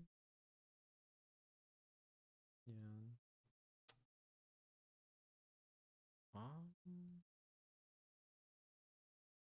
Just a paper copy of the book here. Hold on.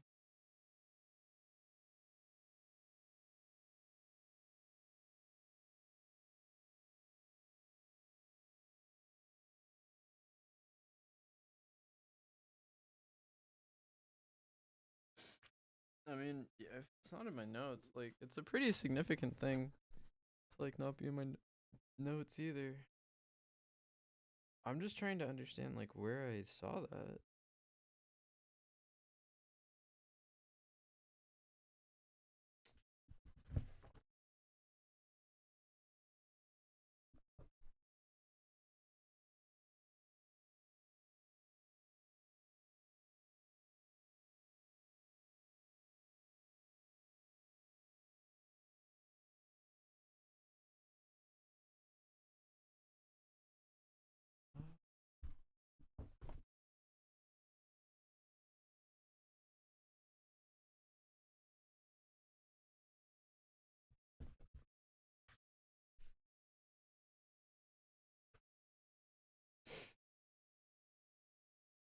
Yeah, I have to go back and change those if I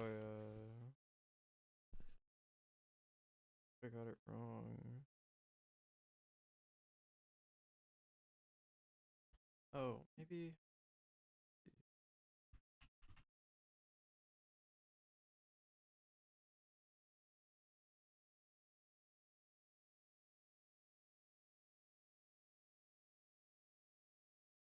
Uh,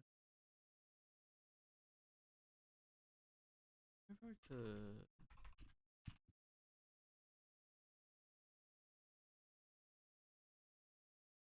that in here.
Oh, what? Is this from the news? Yeah. What the fuck?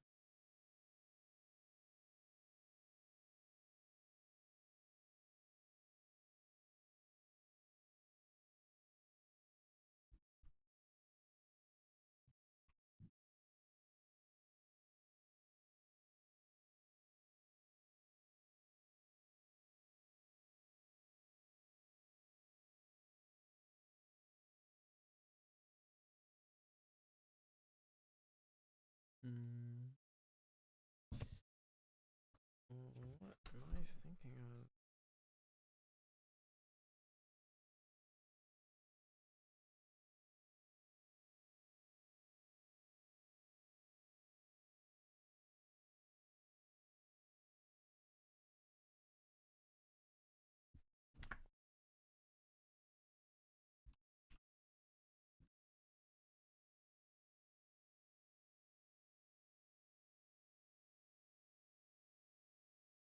No.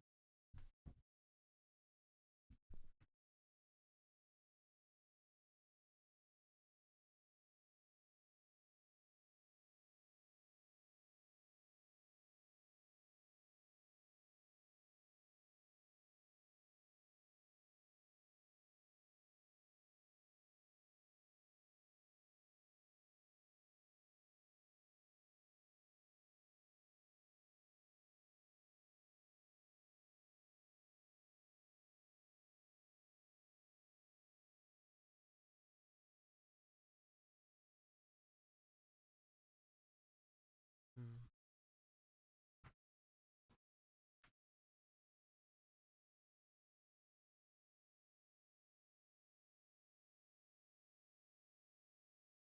Was I like?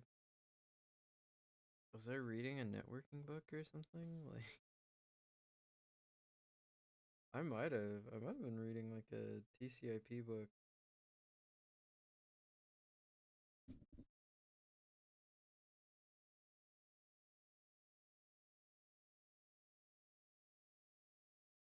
It's just strange to me.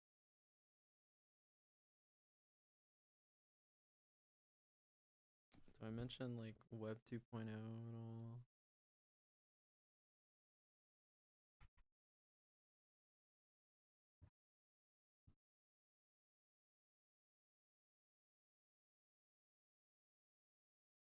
Um,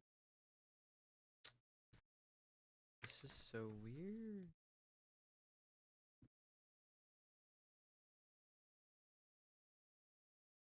Uh,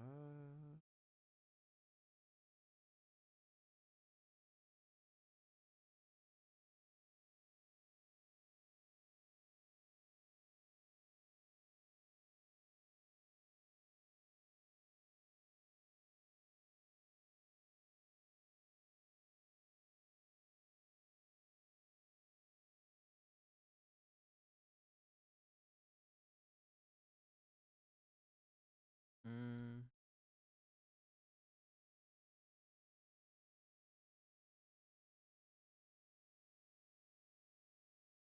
it's like the thing about it is it's like that "ite" sound.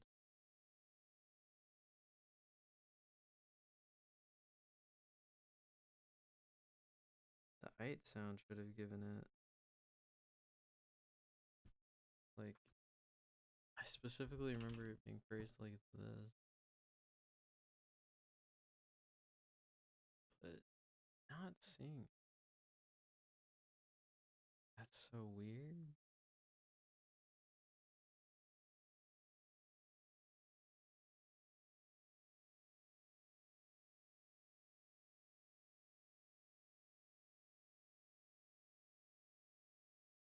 I swear she talks about it though. Maybe if I put paint on. See.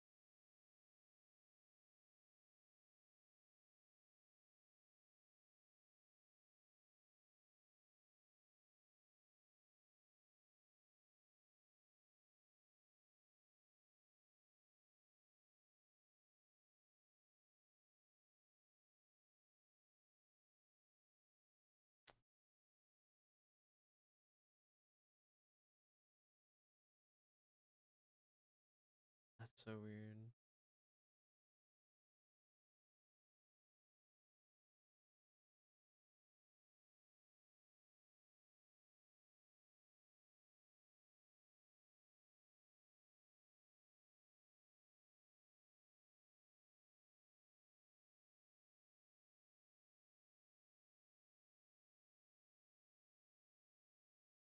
Yeah, I wonder if it's just like a different book. Um,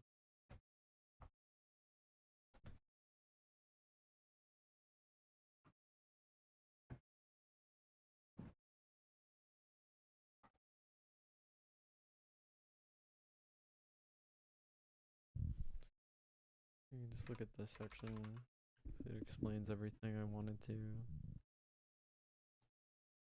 All right, so yeah, so they're talking about like so at the time, so in the 90s, right? The ISP is not responsible for what's published on it, right? It's the publisher themselves that's on it, right? So we're like kind of like in this middle ground where it's like the publisher has to register their domain name with the ISP, and they have to pay this person, they have to provide information that enforces like some amount of non-repudiation so that this person can be tried for like what gets published on the internet, right? um and so like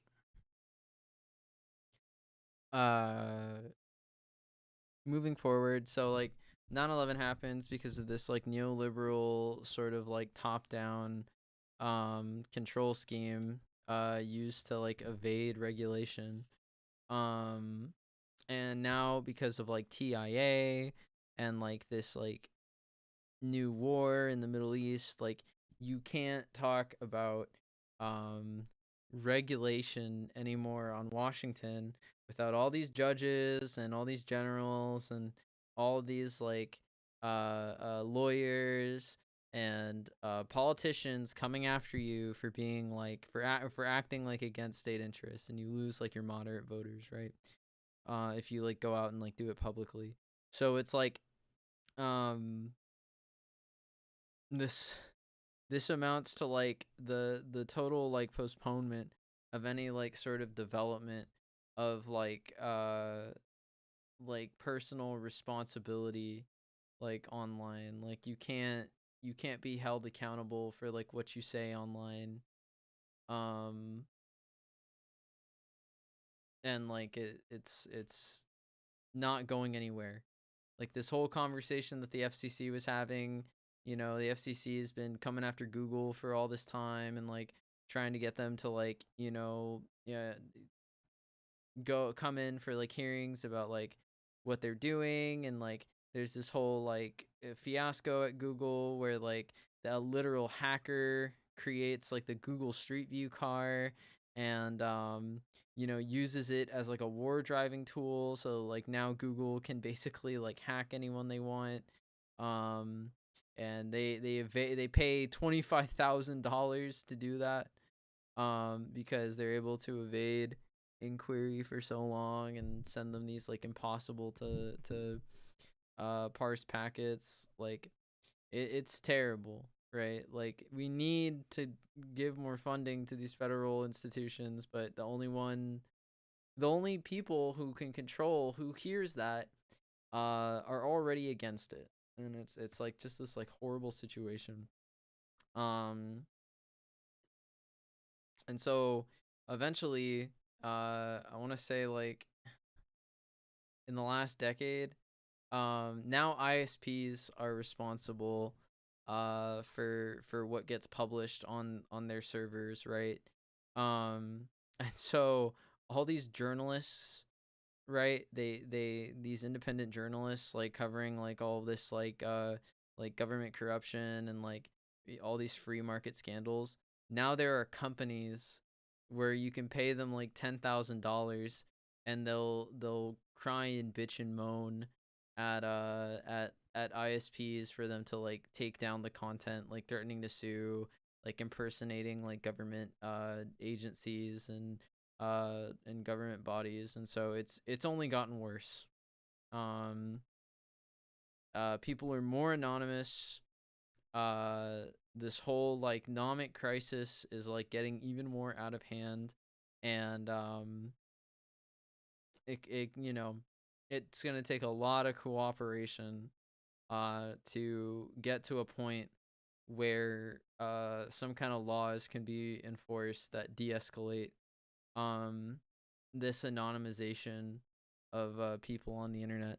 But guess what? Anonymization is like super fucking cool, right, guys? We're leftists and we don't want Nazis to dox us, so we want to be anonymous on the internet, even though it's like the Nazis are listening to people who are anonymous on the internet and doing that to you because these companies can like appear anonymously in their lives, and like they lose traction when it's revealed that these people aren't who they say they are. And oh, wait, what's that? A Nazi is doxing and harassing you? Guess what? They're not anonymous anymore, so you can just fucking sue them. They're committing federal crimes. They're like committing telecommunications harassment, and now they can get in trouble for doing the things that you're saying that you're afraid of or whatever. And you're like, oh well, the police like them more, and it's like that's not true. That's not fucking true. Actually, these people hate the police, and they say it very vocally all the time. Uh, just hoping these people catch on eventually. Um, things are better than ever, and no one's taking advantage of it. So let's see. Um, Facebook is a crucible. This new dark science. Oh, so where were we? This artificial intensification of homing to the herd can only complicate, delay, or impede the hard psychological balance of the self-other balance. So the self-other balance is we're talking about like the definition of like human nature, right? So like people a lot of the times will just like be like, well, I'm a habit forming person, so I'm bound to make choices that like send me towards their habits or send me towards my habits. And it's like um that's not true. That's you basically doing everything that like the conservative political machine wants you to do. um there you don't understand like how to apply what you're saying. It's like where it begins and ends like is just off the radar for you. So I'm sorry, but you have to admit that you're letting this thing control you, to reject like that kind of control. Like you're not being some kind of stubborn ass by being like, I need to go into AA, or I need to like, cut back on the partying or something. Like that's good for you and people around you. Even if like people want to make it uncool or whatever. Um the other is this concept defined by like behaviorism, defined by like BF Skinner and all these old white guys that want to like treat you like an animal without saying they're treating you like an animal. Um that is basically like this bestial man that like, oh, can explain why people do this or why people do that. Um it's a really racist science, and it leads to people lacking self-awareness because they suddenly accept like all these cravings and like all of these like losses of self-control is um like completely natural, like they can't do anything about it, because then it's like, oh well, I feel better when I preserve nature, or I feel better when like, I let people like live or whatever. But you're not letting someone live, you're like letting someone be controlled. So it's like, knowing where to draw the line based on like socially affirmed narratives actually just leads you back to listening to what these big media companies want to tell you, to turn you into this like consumer with no political potency that allows them to like deregulate markets and burn down the forests and harvest all the metals from the earth and produce a bunch of crap to say that the economy's doing good. um it's really harmful to the self. This artificial intensification of homing to the herd can only complicate, delay, impede the hard psychological bargain. Um, I don't like this phrasing, hard psychological bargain, because it's actually really easy to blame other people for your loneliness.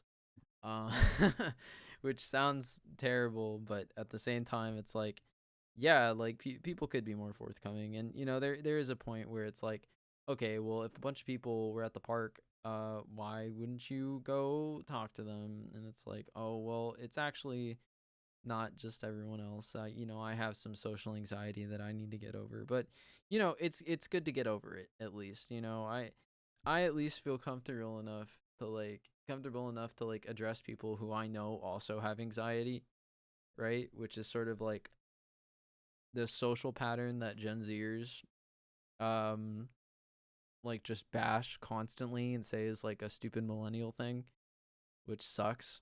But it's true. Like, I have an easier time talking to people who want to talk therapy, because it's like, um, it if my entire life is me being obsessed with my problems instead of playing this game that's racist to me, then I'm gonna want to talk about my problems to be like, this like personable person. And I don't think there's a problem with that.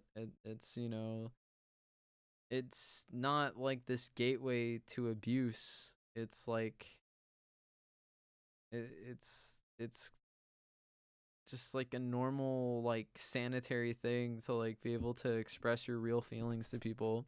Like it's good to want to avoid shallow situations, right? Like that's what they taught me. Um but like the truth of that is that, like, it's good to be able to get deep casually. Like I think it's good to be able to like make statements about yourself that resonate with people, um and to feel like accepted like that. um you know it could turn into a movement. Who knows? It could turn into a movement of people like trying to like get away from their bad habits and things like that. But anyone who's near anything that I ever loved is like getting botted to shit by people who are like, you can't talk about social or about personal issues, or I might cry. And it's like, how have you not cried about this yet? Like, people usually cry about this before coming out to like talk and stuff like that. Like that's what we criticize people for, like being unemotional and things like that. Like that was toxic masculinity when I was around. So it's like, why haven't you cried yet? Why do you need to avoid these bad feelings, like, while talking to me? Like, you should have already gone through them. It's that, maybe that's what they mean by hard psychological bargain. But it's like, it's really, it's one of those things that she just kind of like throws at you, and it's like, if you don't know, you don't know, and you can't say anything that deep about it. But it's good to be aware of. um I mean, the hard psychological bargain is about like seeing yourself as like an independent person or whatever, is like how she says it. Like, um it's about becoming that person that needs to be aware of what culture they're producing or they're reproducing, right? So like, this artificial intensification of homing to the herd can only complicate, delay, or impede the psychological bargain. We're talking about Guy Debord's Separation Perfected, how people are a part of this spectacle that is built around commodity fetishism, and this obsession with the image of commodities keeps people from reproducing the culture that creates these commodities. I'll be honest with you, like a lot of these like really smart communities just feel like you can't say anything until you've already like produced something, or you've already gotten like super deep into something, and I think that sucks. Like, I think it should be fine for like casual people to like casually like talk about like what they do and like what like they're into without like expecting someone to like reciprocate with like, this like impossible like inner, like, not what would be the intradisciplinary like dialogue where like um people are like just like turning into these enclaves of like tradesmen that have no advocacy for themselves. Like, people should be able to have an interdisciplinary conversation that goes nowhere, because it's like what they're comfortable talking about. But I don't see that happening. And people are always like trying to find ways to call that boring, or to call that pointless, or to call that frustrating. And people internalize that. People seriously internalize that. And it's like, it sucks that people seek excitement in other places. Like, no one knows how to steer it. Like, once you like get deep into what you enjoy, well, then why aren't you talking about joy? Why aren't you talking about your feelings? It sucks. It fucking sucks, dude. And it's like, yeah, like I could see it.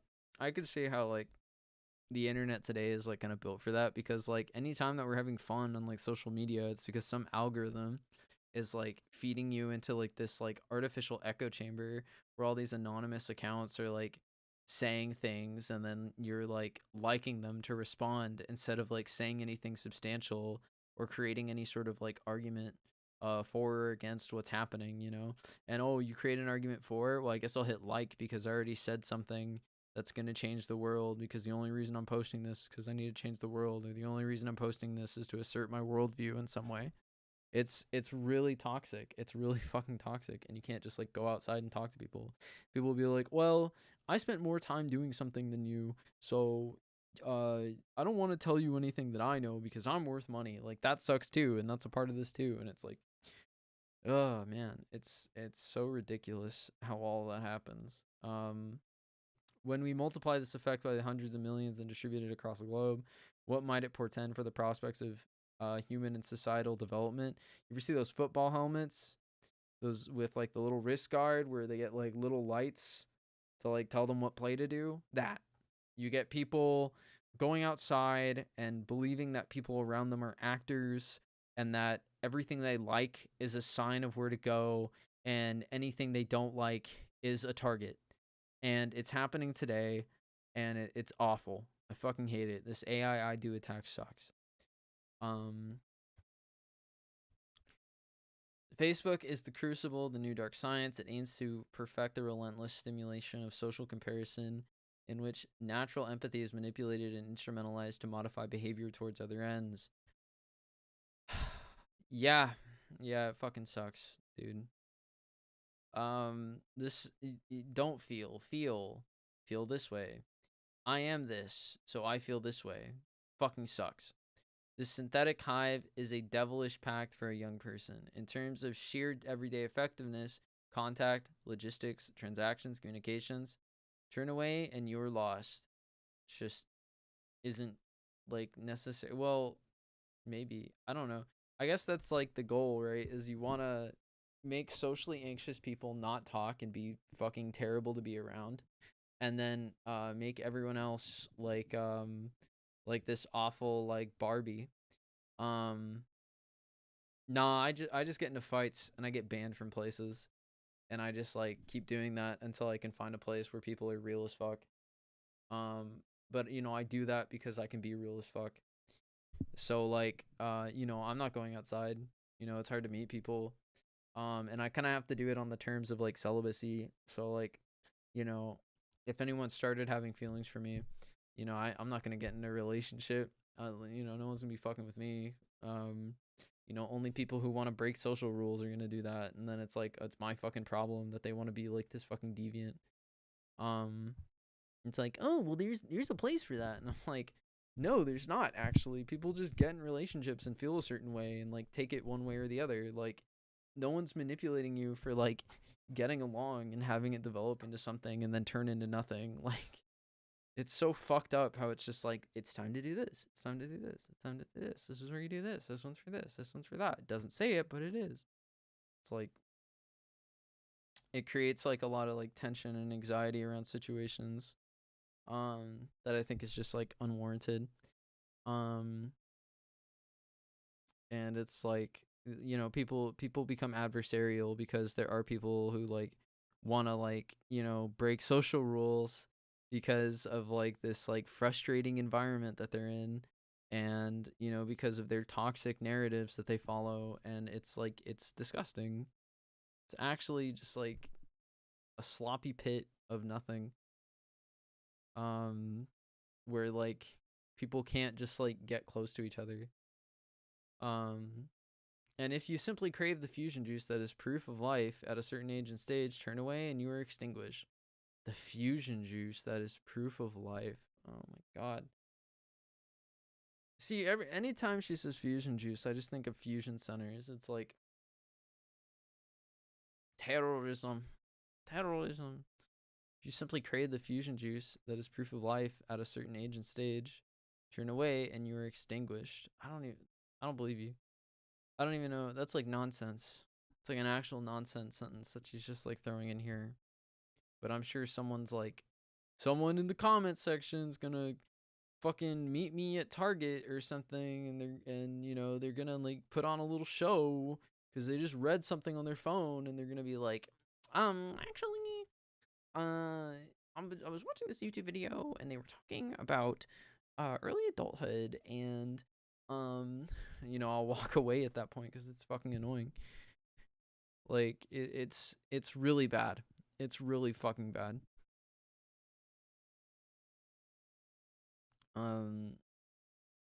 Because that's like enough for them to be like, well, I guess I better find someone that looks like that person and hurt them. Like it's freaky as fuck, dude. It's like, oh, I wasn't violent enough the first time. I need to be violent this time. Then we have like another fucking Holocaust. It's just like scary as fuck.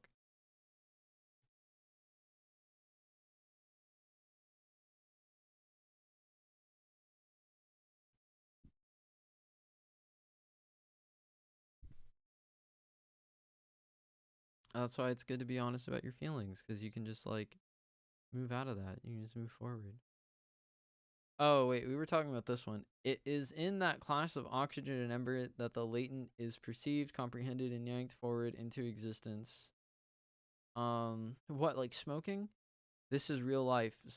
Fleshy, soft, uncertain, and replete with silence, risk, and when fortune smiles, genuine intimacy.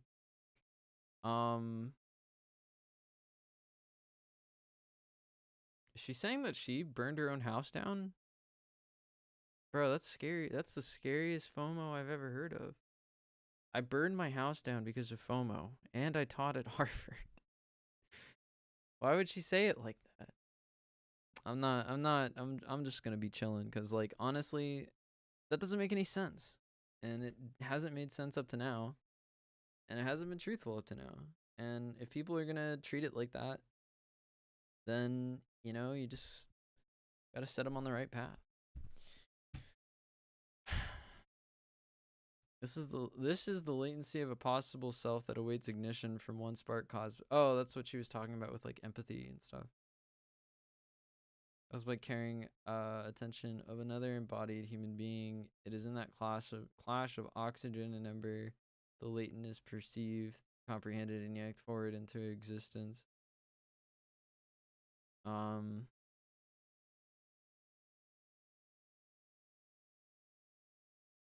What, like human interaction is like there is she describing like a thought experiment? Like when people do thought experiments with each other, like they have conversations about life and like say, okay, let me give you a hypothetical. Instead of being a fucking vicious detractor that wants to like fucking harass people and get rewarded for it. Yeah, I think not harassing people and not getting rewarded for harassing people is actually a good thing.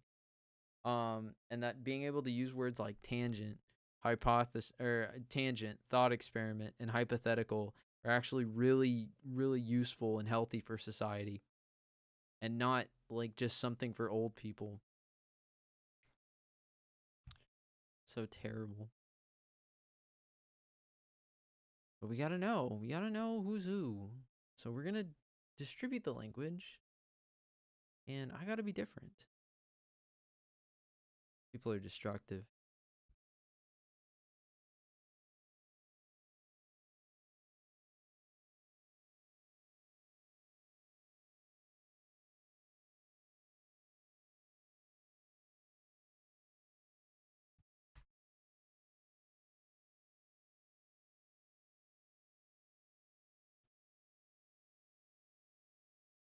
Facebook entered the world bypassing old institutional boundaries. Yeah, because of the neoliberal project. So yeah, like I was saying, it's so okay. So TIA happens, and there's this whole policy void. So like I said, there's this policy void, and then it's like, oh, let's put the burden on the ISP for instead of the publisher, right? So now Facebook enters, and Facebook's a publisher, so Facebook isn't subject to like laws about what gets posted on Facebook. Like the internet service provider of Facebook should take them down, so that they can't or so they can't post bad stuff anymore or whatever.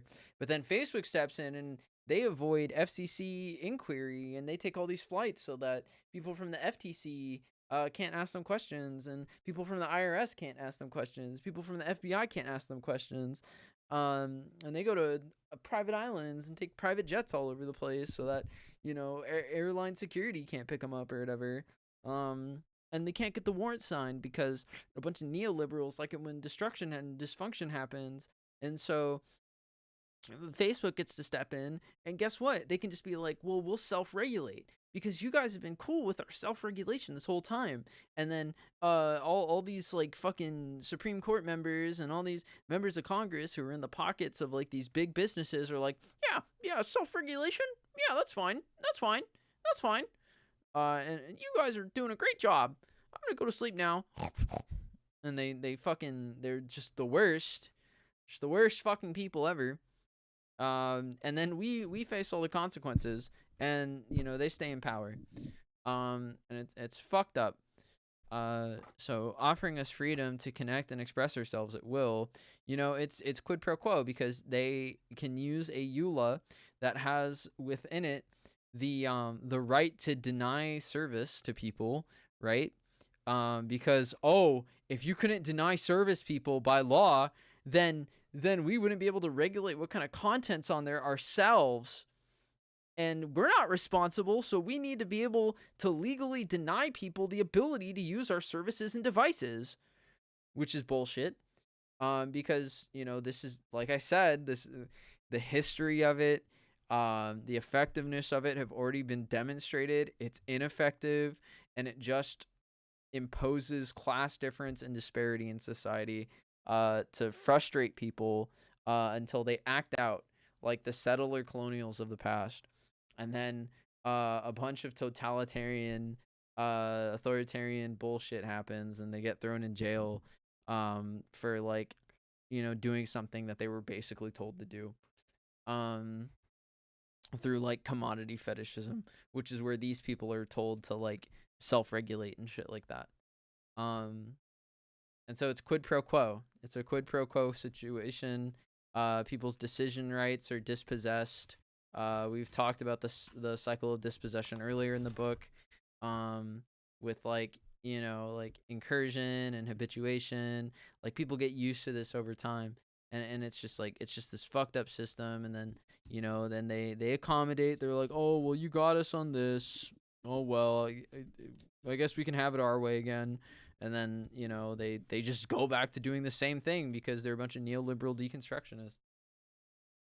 And so what do you call it? Let's see.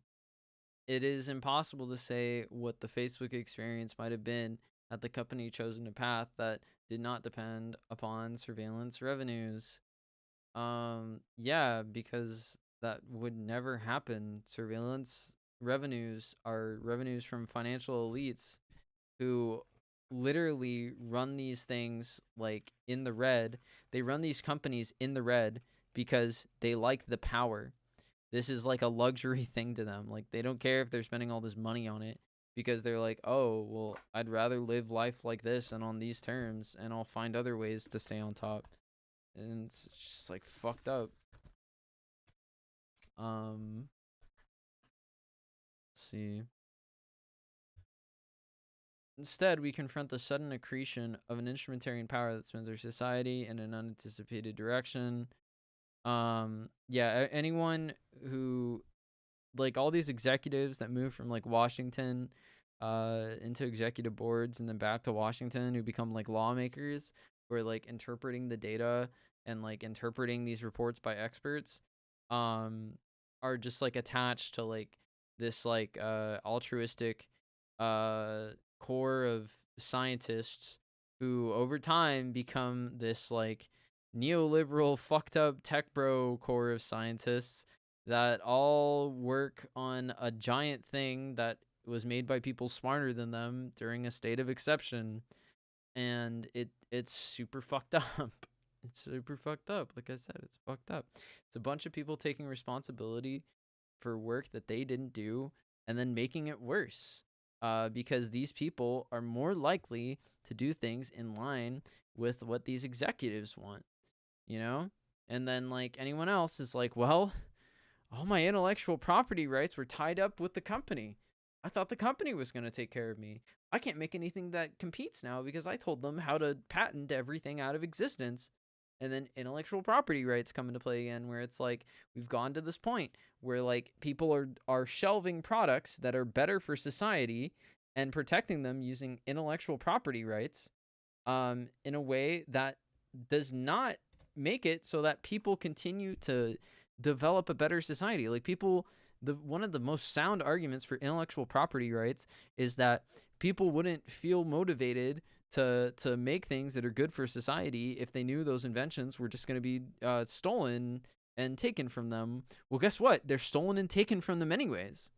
And then it's legally enforceable that they can't go off and talk to someone and create it on their own. So no one can have this economic revolution where all these inventors and all these like you know, good willing investors you know, build themselves up from the bottom up because they represent what people actually want. That's gone. That's gone because of intellectual property rights.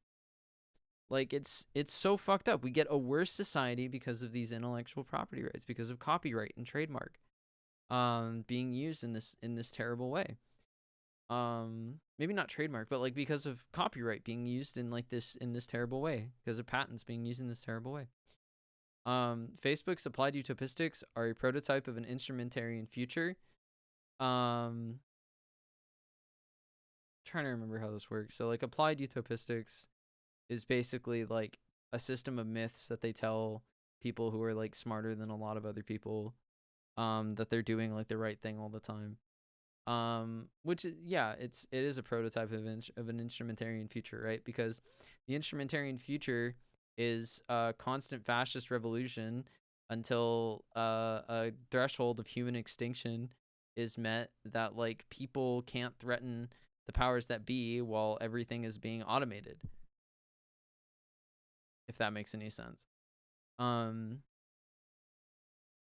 bodies being automated, showcasing feats of behavioral engineering that groom populations for the rigors of instrumentarians' coercive harmonies. That you quid pro quo. It's not harmony, it's quid pro quo. It's telling people that like Roblox is cool because you have to pay to access things on Roblox, instead of saying like, you know, like much shorter and much more, you know, much shorter like single player experiences with less replay value are cool, you know? Like people grow up playing fucking Spyro the Dragon. They're like flying all over the place. They're going into all these portals, and you know they reach the end, and you know they can barely comprehend like why they can't go into the last doors. So they run back, and they fly around the fucking levels again. Roblox, it's like go ask your parents for money. Buy this, buy this. Ask for a credit card now. Well, I see my mom using the credit card at the store all the time, so I guess I'll just ask her for that. And they grow up thinking that it's cool to live in this like fucking microtransaction world, and they vote like that too, because they're like, well, I'm doing fine, even though everyone ever's called me a failure. Those people are just curmudgeons, and I'm doing fine because I can work or something like that. And it's like it just fucks everything up. It actually just leads to the destruction of the environment, and human violence, like yeah, like human on human violence that leads to people dying and societies collapsing.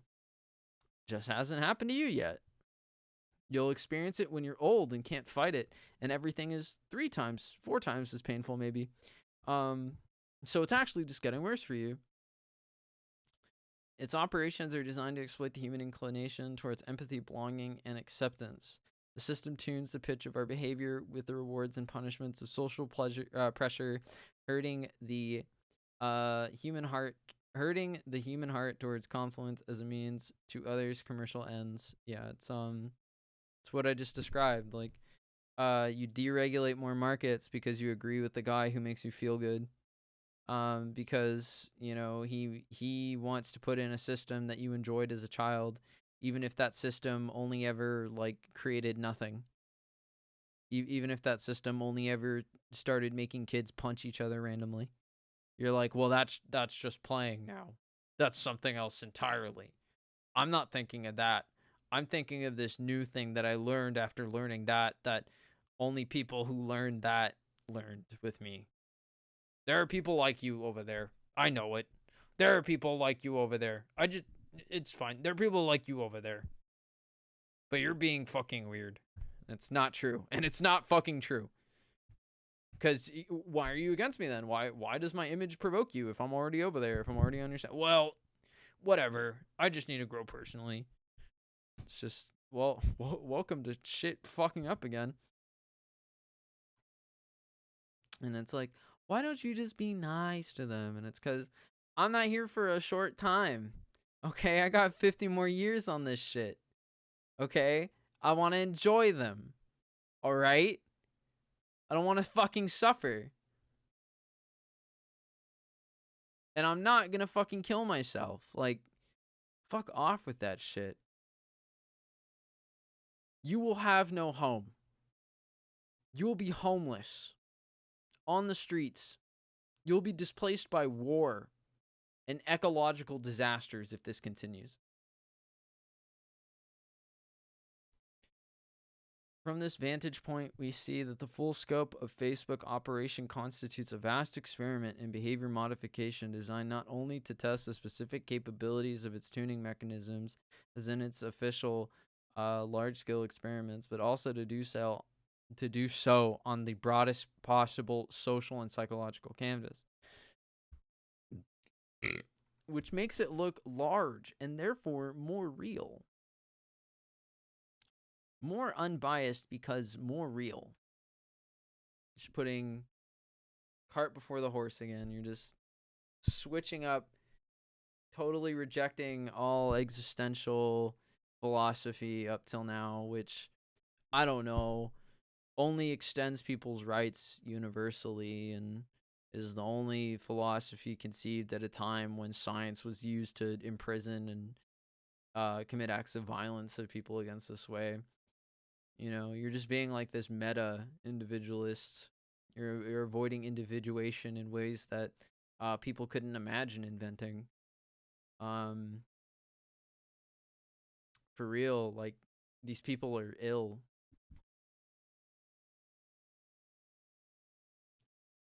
Most significantly, the applied utopistics of social pressure, its flywheel of social comparison, and the closed loops that bind each user to this group system vividly confirm Pentland's theoretical rendering of the case. The applied utopistics of social pressure, its flywheel of social comparison, right? So social pressure is when you're an outcast, you want to do the thing that is good from the group. Flywheel of social comparison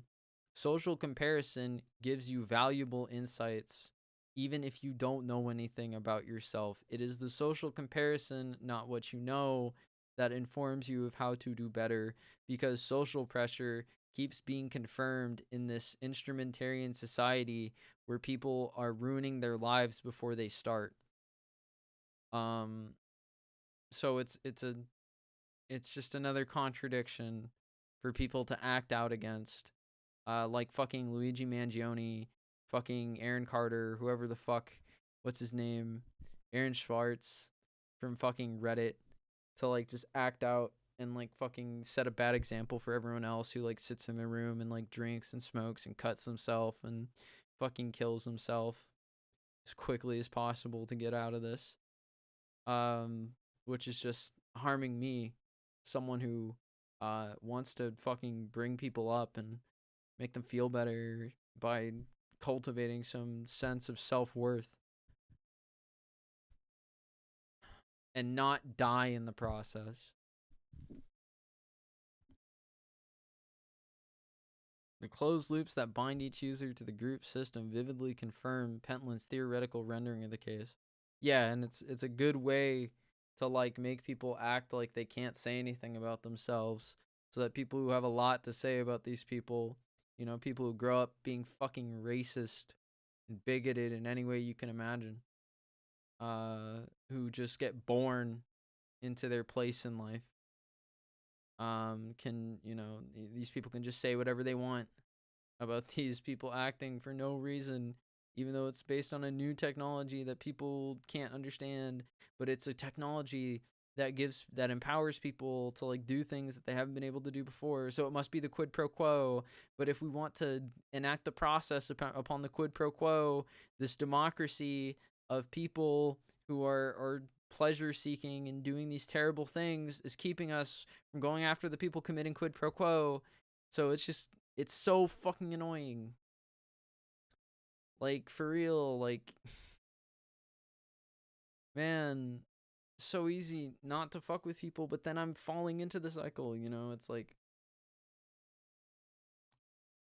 you gotta hope someone knows that they're threatened, who has the means to change these things. Instrumentarian social principles are evident here, not as hypotheses, but as facts. The facts that currently constitute the spaces where children are meant to grow up. Yeah, it's an augmented survival. It's an augmented survival for sure. All the experiential knowledge that people go through is plastered with all these stupid fucking rich kids' voices saying like, yeah, actually, you're supposed to feel this way, or you're supposed to feel bad all the time, or like, you know, that's why we do this, is because we feel bad and we're the bad feeling people and we wouldn't be each other if we weren't bad feeling or whatever, and things are bad, so we should feel bad about it. And, you know, anything else is just too much for me to handle. And then they go close themselves off and make it impossible to interact with them in any meaningful way. And then they have all these fucking content creators that just like replace like fucking voices of reason. They just like fucking kill themselves. It's like impossible to get anything going. You can have like 4 people at a time, and then they go back to doing all these habits that make them forget like everything that they like talk to you about, and it's like so fucking frustrating. And so now I have to like, you know, I have to study and do all these things, and like, you know, things weren't going as well as I thought they were, and you know, I just it's such a fucking pain in the ass that like other people succeeded without ever going through this.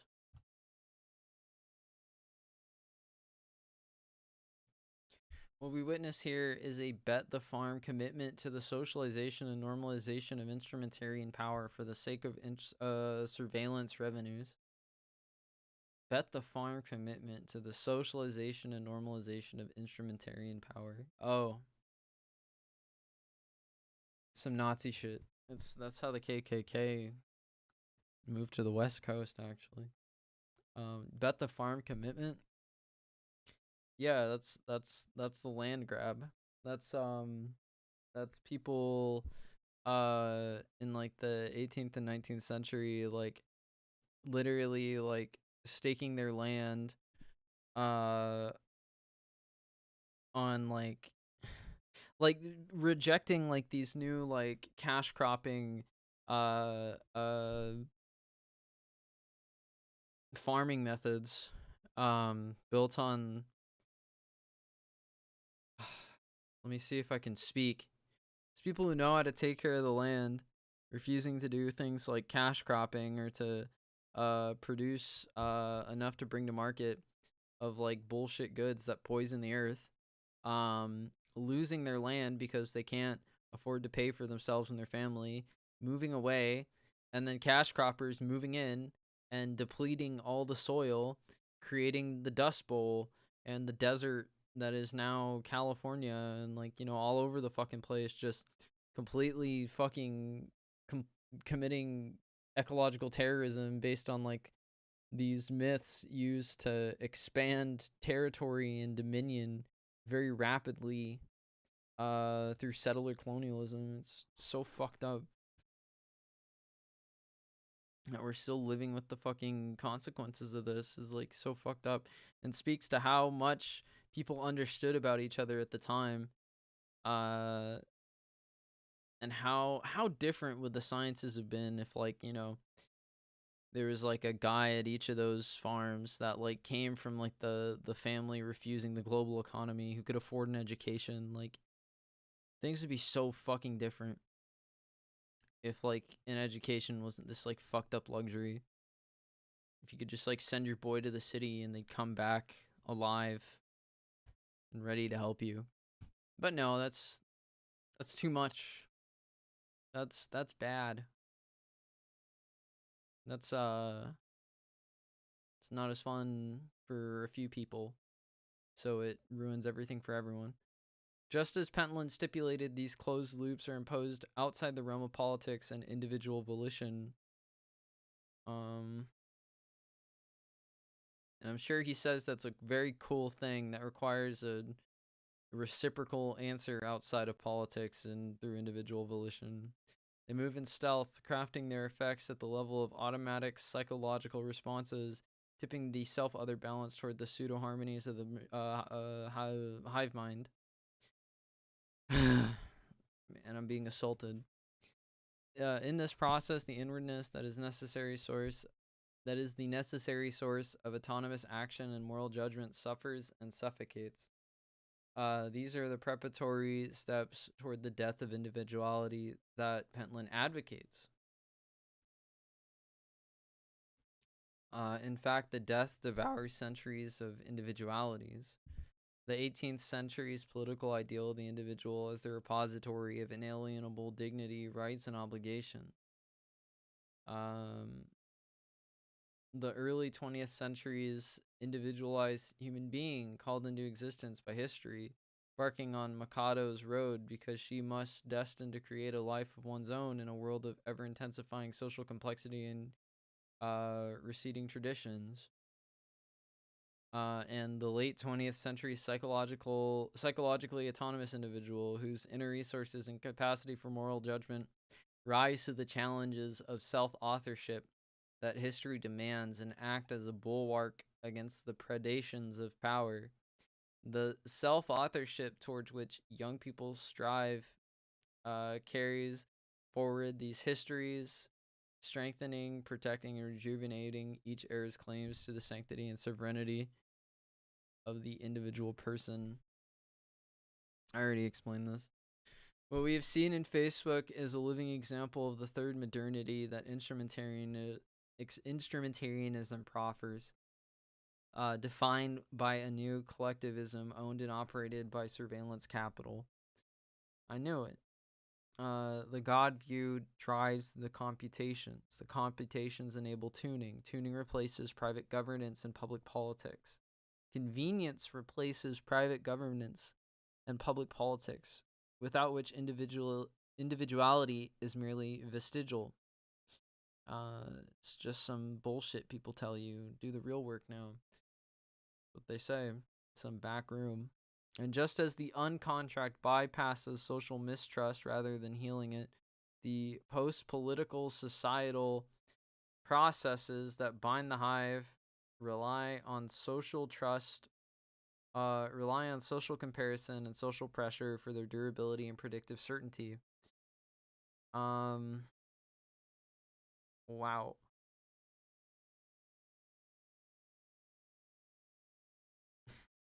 Rely on social comparison and social pressure for their durability and predictive uncertainty, eliminating the need for trust.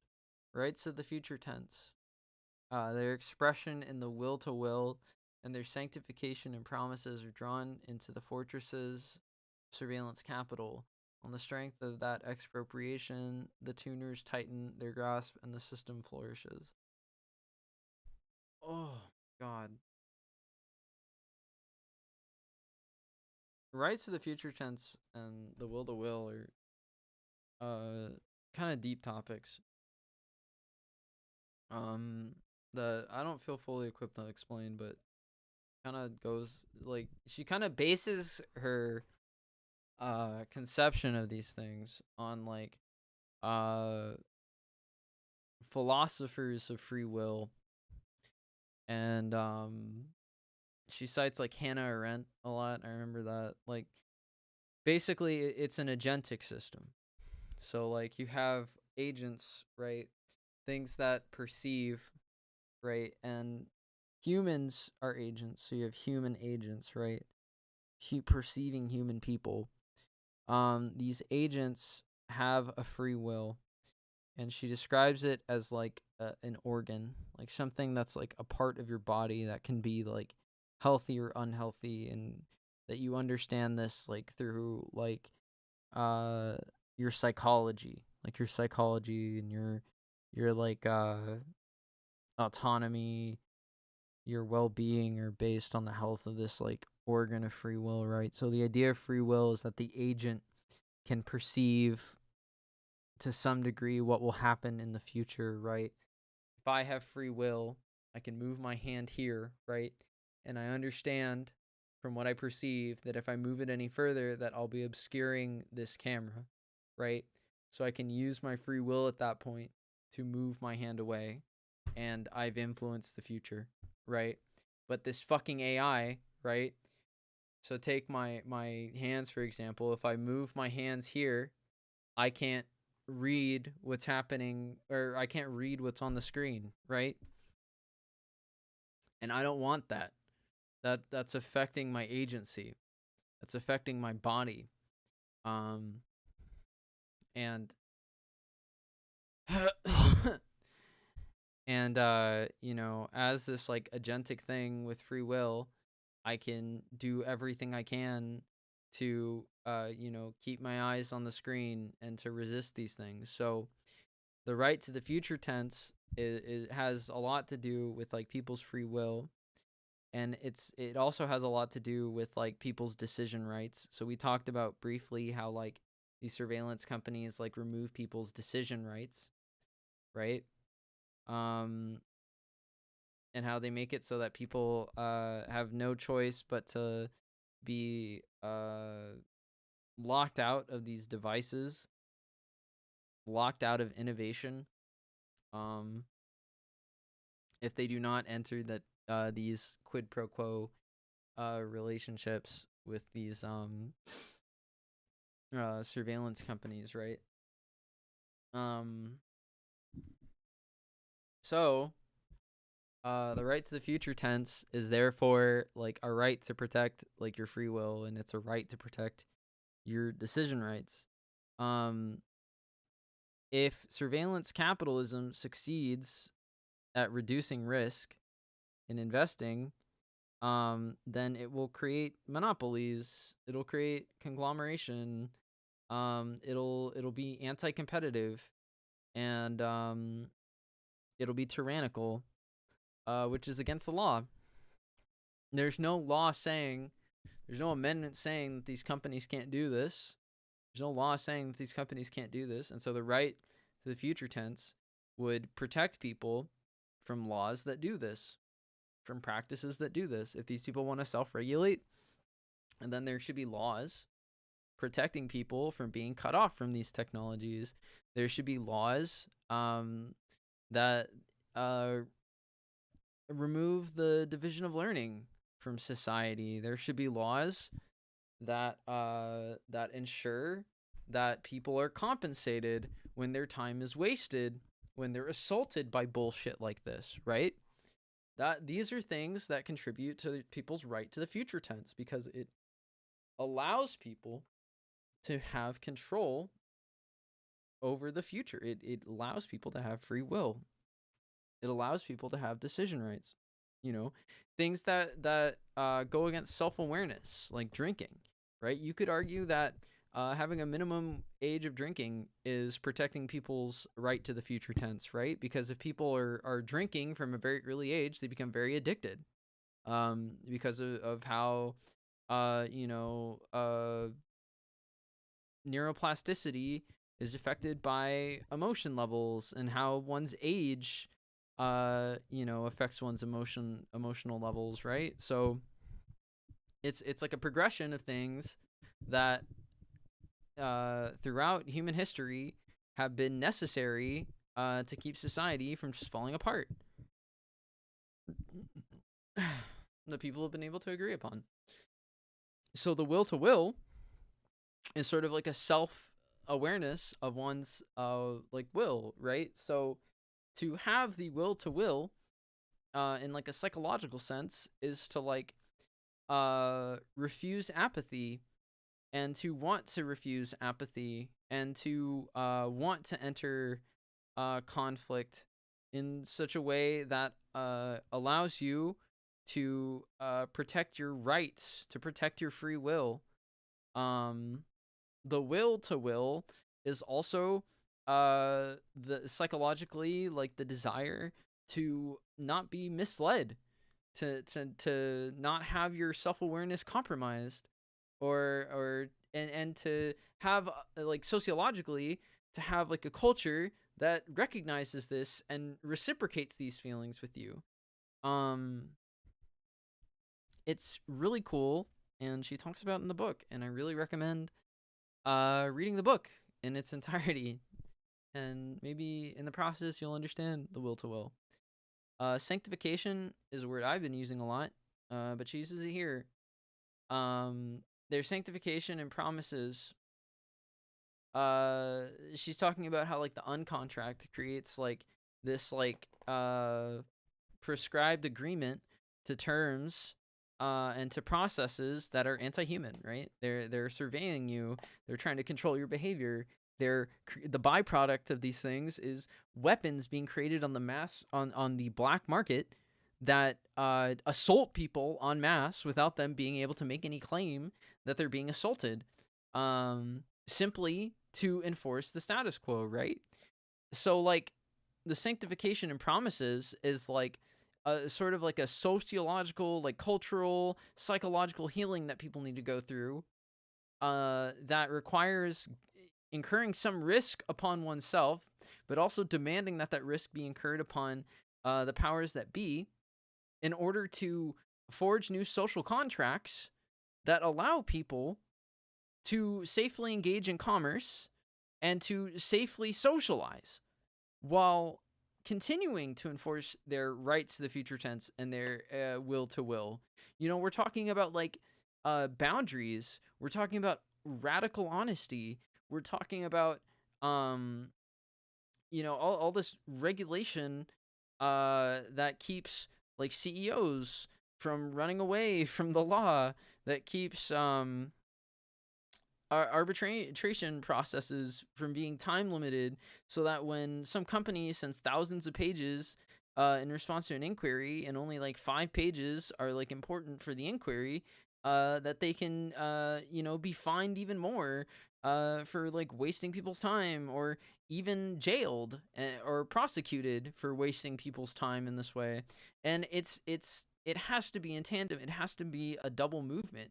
People have to want to do these things. People have to want to be the people and produce the people that want to protect their rights. It's not enough to give people power. You have to be the one who receives the power as well. So you have to in today's world, you have to want to be the person who wants to oppose these neoliberals, who wants to oppose these conservatives, while doing the job that they want from you. You have to get up there. It has to happen. It's not enough to live some cushy life in an apartment and to reenact Friends all day. You have to get serious. You can't be a worker all the time. You can't be this little worker bee. You can't be this architect. You can't be this senior data analyst. Okay? You have to fucking get out there and work in government and establish a foothold so that people don't just fucking die to this shit, because it's already happened. On the strength of that expropriation, the tuners tighten their grasp and the system flourishes. You have to reject that. Industrial capitalism depended upon the exploitation and control of nature, which I've talked about a lot. with catastrophic consequences that we only now recognize, that I've talked about a lot. Surveillance capitalism, I have suggested, depends instead upon the exploitation and control of human nature. The market reduces us to our behavior, transformed into another fictional commodity and packaged for others' consumption, in the social principles of instrumentarian society. Already brought to life in the experiences of our young, we can see more clearly how this novel capitalism aims to reshape our futures for the sake of its success. We are to be monitored until stimulated like Mackay's herds and flocks, Pentland's beavers and bees, and Nadella's machines. He did what? Yo, that's what that new Disney movie's about? That's what that new Disney movie's about. You're gonna be seeing it with me. That new Disney movie? I got the book. Are there gonna be bees in hoppers? Maybe. Why? Maybe. Why wasn't there a bee in hoppers?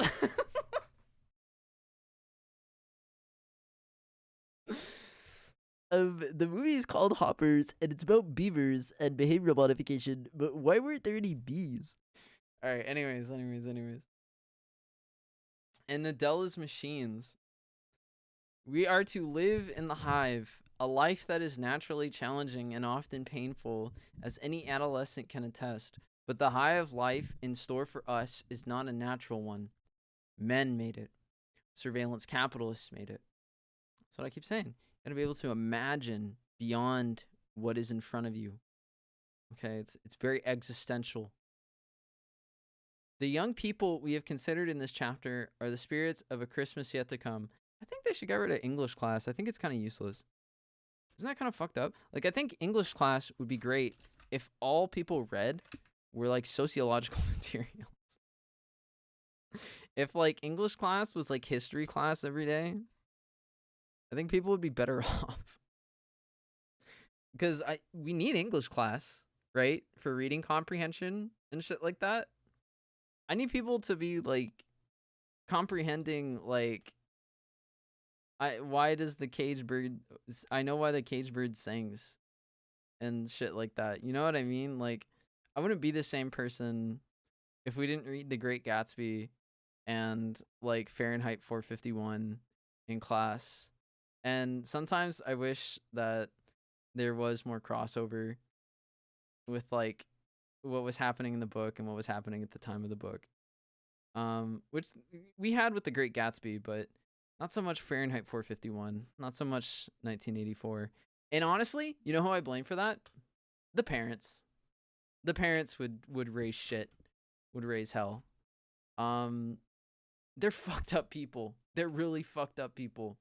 They will go to the fucking mayor to indict the district for fucking youthafro bullshit. Like, it's ridiculous. Like, yeah, it's so fucked up. We are to live in the hive, a life that is naturally challenged. Blah blah blah. They live on the frontier of a new form of power that declares the end of a human future, with its antique allegiances to individuals, democracy, and human agency necessary for moral judgment. Should we awaken from distraction, resignation, and psychic numbing with Scrooge's determination, it is a future that we may still avert. You gotta talk to the kids. You know, I did an assignment the other day. You guys remember the story of the Pilgrims? How the Pilgrims came over and the winter was really harsh, and so like they had to make peace with the Indians to live or whatever. Well, that's kind of untrue. But we were asked about it. We were asked like, what did you learn about the Indians growing up, and how does your new knowledge compare to that or whatever? And I said that. But all these Zoomers and shit, they're talking about like, yeah, we learned that the Pilgrims were really hardworking people.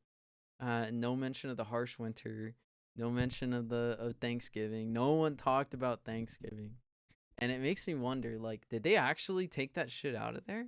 Did they actually like redo all the myths so that like fucking conservatives think that like Pilgrims are really fucking cool? Like, that's so fucked up. Like, how can you do that? All right. What time is it? It's 6. I'm gonna throw some chicken in the oven and get some more water. But in a minute, I'm going to start working on this on doing the write up for this. We don't need to read social physics. We really don't need to read social physics. It's like a waste of time. But it's not completely a waste of time, because then you can go hang out with all those really cool kids that read social physics and thought it was the raddest thing ever. Anyways, I'm gonna go AFK for a minute.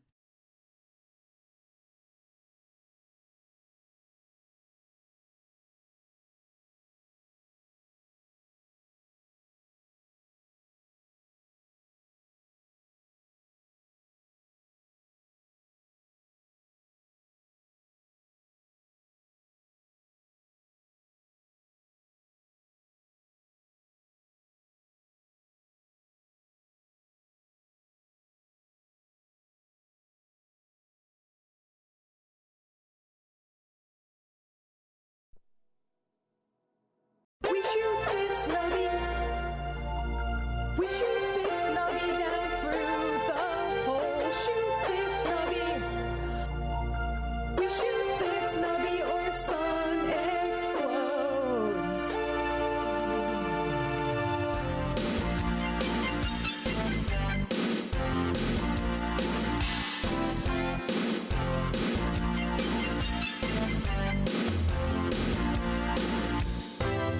Say you want squirmy to give you more points. Say you want flame skull to light up your joints. Playing lots of levels, ones in outer space. Play while looking at Supervisor Tony's face. Tony and the numbers. Listen to him to learn how to beat the game. Hey, shoot that nubby. Shoot that nubby and reach your goal. We shoot this nubby. We shoot this nubby down through the hole. Shoot this nubby. We shoot this nubby or sun explodes.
自分を世界さえも変えてしまいそうな瞬間はいつもすぐそばに隠せぬリラたちと立ち尽くす自分を見つめ迷いながら悩みながら悔やみながら決めればいいさ君が触れて言葉一つ戸惑いは消え去り空っぽだった僕の部屋に光が差した見上げた大空が隠すめきてゆく閉ざした窓を開くことを決めた自分を世界さえも変えてしまいそうな瞬間いつもすぐそばに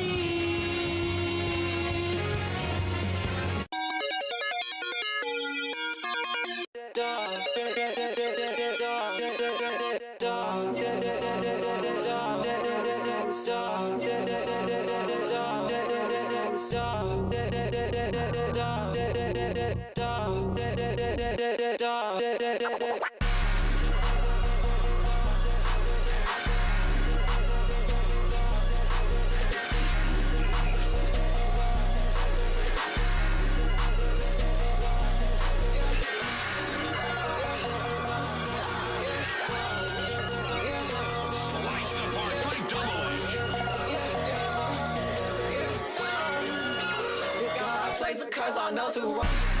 Angels and camera, ammunition. Angels up in the shadows, ain't gonna watch you fall. Angels, remember your face. Don't say that you can't. I'll be a fool to change you. Say you love the way I am. Spirits only now, evil that's been cast upon me. My life fortune, dear God. Place the cards on those who wrong me. Woke up, held back tears and froze to death and don't upon me. Faces straight with purple veins. Take cards, my neck and veins. Touch my body, touch my body, touch my body. I just wanna get haunted. I don't want that fame or money. Dear God, place the curse on those who wrong me. I shine in with demons. Tell me that you see them. Been missing that beef. I can't let them creep. I can't let them creep. If it calls, I'll say no words and then I'll leave it. Once you touch my body, you gotta curse and stand up on it. I was just living on promises. These lost all that company. Crazy, I was just fine like bitch. Now they ask for a dollar. Dear God, dear God, dear God, dear God, dear God. I shine in with demons. Tell me that you see them. Been mixing that beef. I can't let the creeps in. I can't let the creeps. If it close, I'll say no words and then I'll leave. Angels and camo, no ammunition. It's angels and camo, they been sneak busy. I did my makeup cause I'm on a mission. Jesus never had it with a freak bitch. I shine it with demons. Tell me that you see them. Been mixing that beef. I shine it with demons. Tell me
have brand new guitar in your bedroom dresser. Make a person's gift galore, everything you want and more. So it seems, I remember when this was for a trend. Now the opulence just doesn't suffice. We gave it a try. What can I say? It's overdue. I'm feeling you. Now you lost me to lies and deceit, and the outcome is deficient in love. Now you want me, but my heart is depleted. And bars that it got everything that I'm feeling.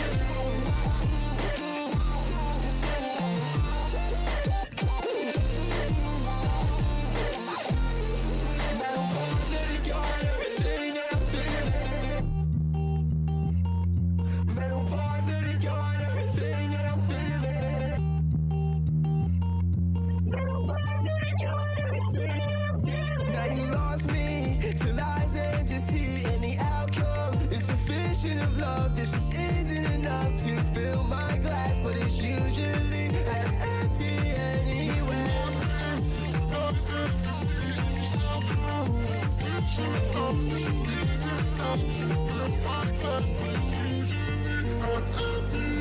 Now you lost me to lies and deceit, and the outcome is deficient of love. Now you want me, but my heart is depleted. And bars that it got everything that I'm feeling.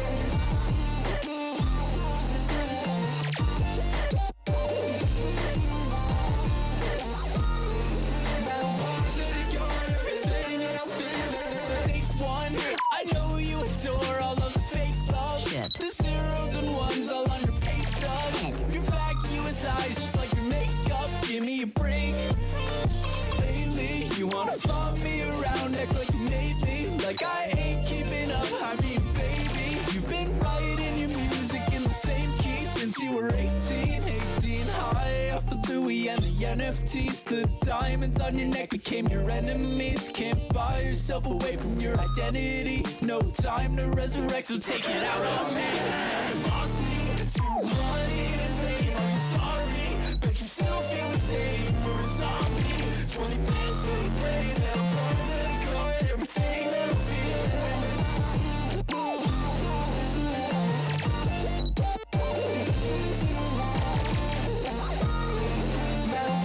that it got everything that I'm feeling. Metal bars that it got everything that I'm feeling. Metal bars that it got everything that I'm feeling. What are we waiting for? Here we go.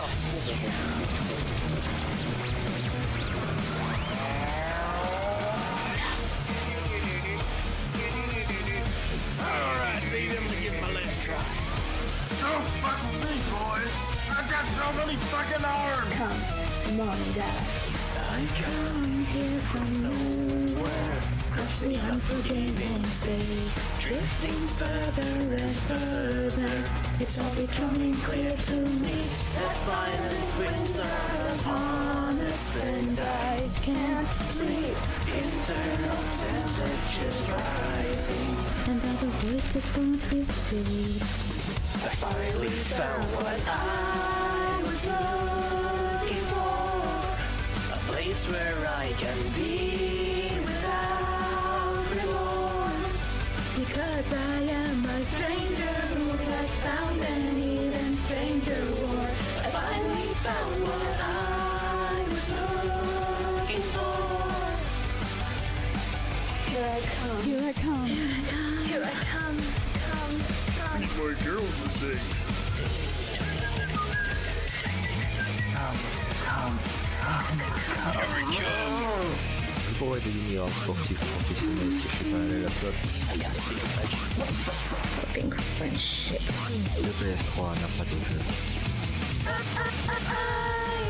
Sharpen the knife and look down upon the pain. For all my life, a stranger I remain. A stranger I remain. A stranger I remain.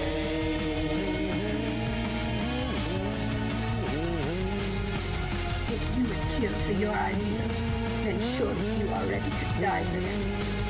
I want more of them today's. Don't fuck with me, boy. I'm quiet as shit. Still wonder why there's no porn of mystery. Giving like 16 hand jobs at once.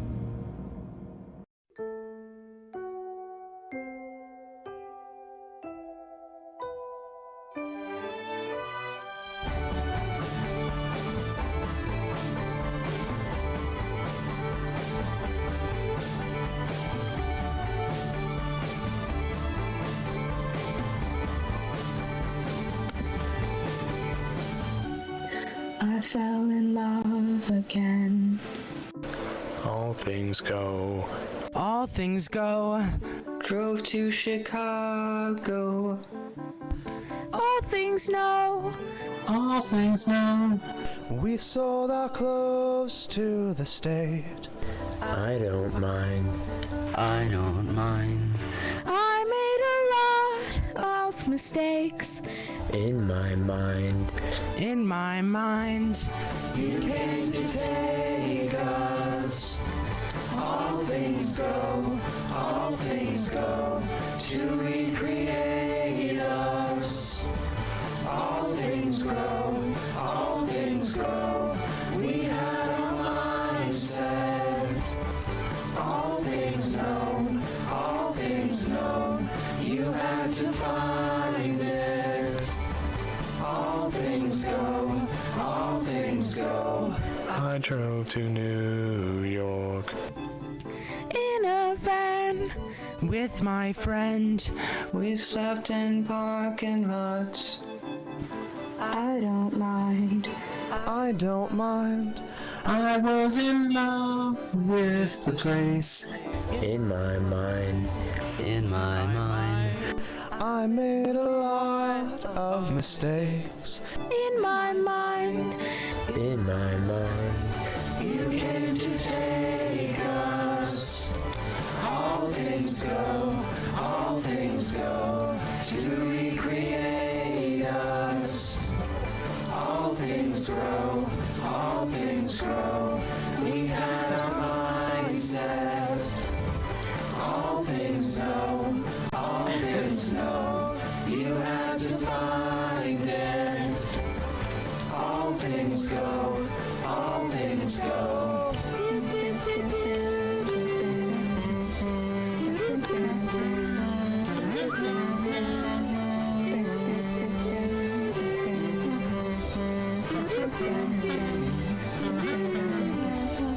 Oh, great intentions. I've got the best of interventions, but when the ads come, I think about it now. If I was crying In the van. With my friend. it was for freedom from myself. And from the land. I made a lot of mistakes. I made a lot of mistakes. I made a lot of mistakes. I made a lot of mistakes. You came to take us. All things go, all things go to recreate us. All things grow, all things grow. We had our mindset. All things know, all things know. You had to find it. All things go, all things go. You came to take us. All things go, all things go to recreate us. All things grow, all things grow. We had our mindset. All things know, all things know. You had to find it. All things go, all things go.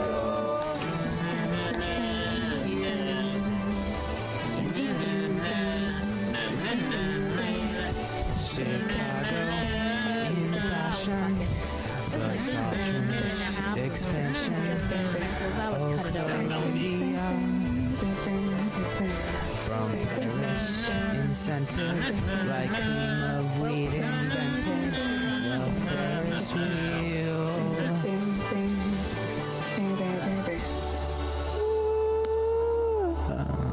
I can't do this. I love you, Jesus Christ.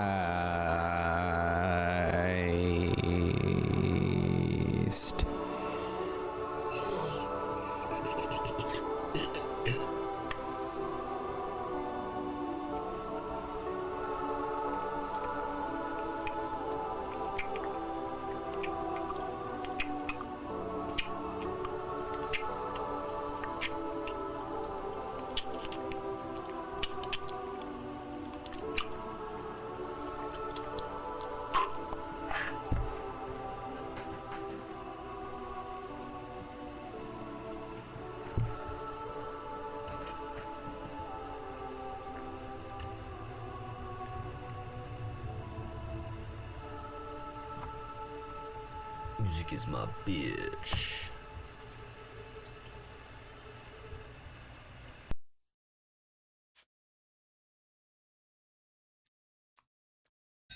All right. So chicken, right? Um, I'm not cooking it tonight because I'm marinating it, so I can make it tomorrow. Yeah. So I'm just having chicken soup instead with cucumber salad, and we'll try to crack at this. This is a really deep chapter. It's gonna be tough.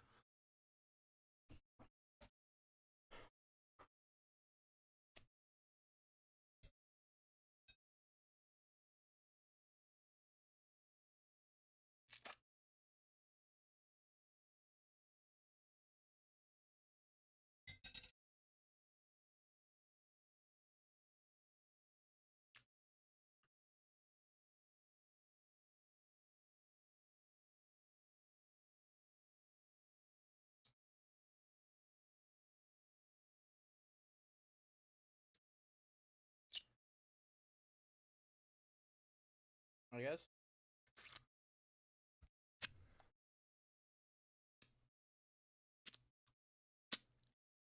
Before we get really deep into it, I can I can go back and fix all those references to something that doesn't exist.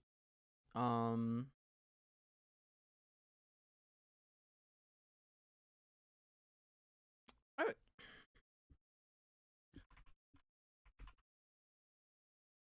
How about Morganson?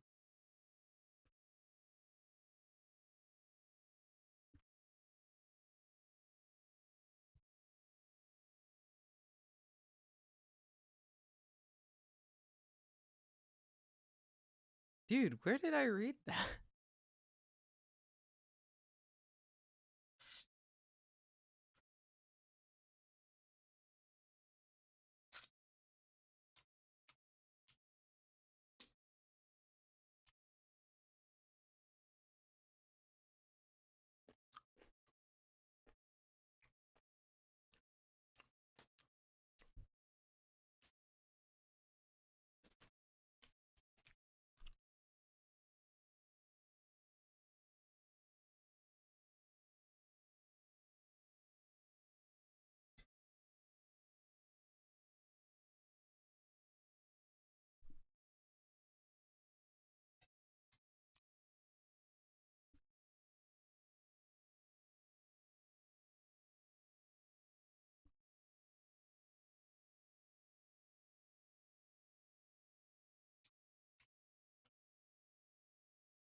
Sit in the dark and ponder how I'm fit to make the bottom fall through the fur or animal, and it all falls down. Yeah, it goes, yeah.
Okay, maybe it's in here.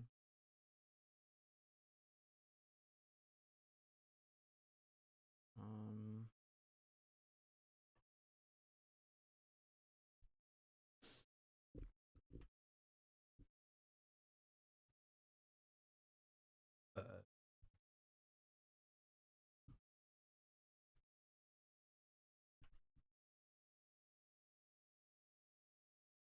no.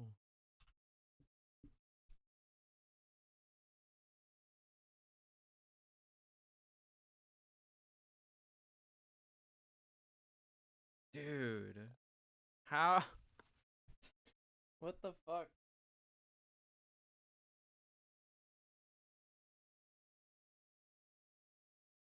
Going crazy.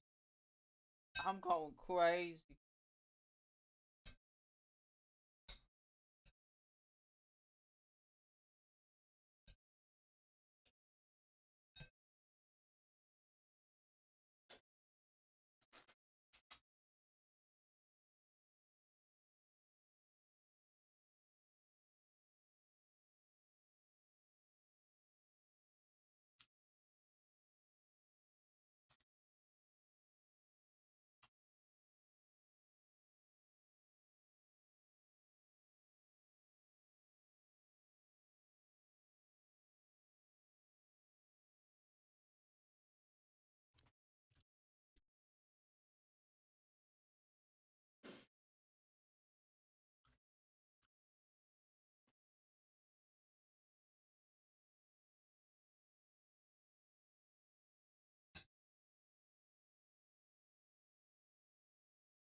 Man, I swear. It's somewhere in here.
Oh, I can check the references. Wait, hold on.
Oh, my dog's calling me.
Dog, Mr. Friends.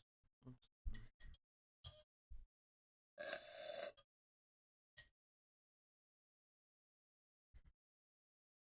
Oops.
That's fucked up.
I mean,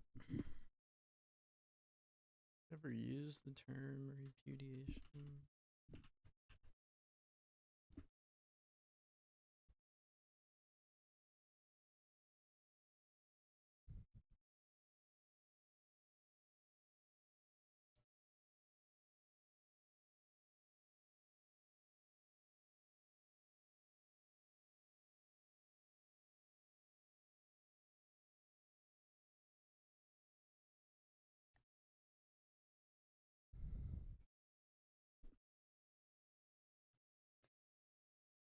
Oh, man. What about breaking?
Decode.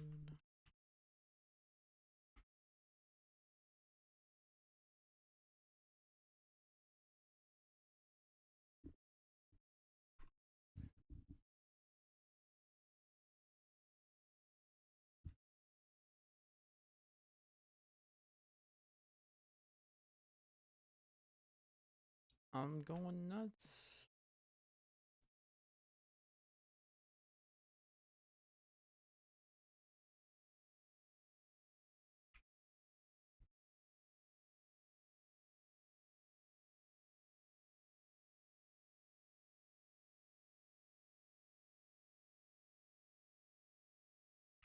Where did I find that?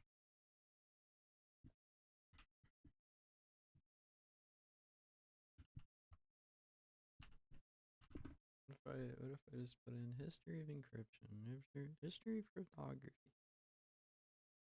medieval.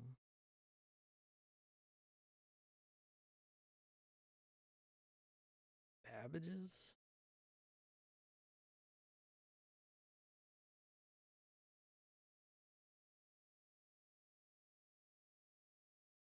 Weird. Alright,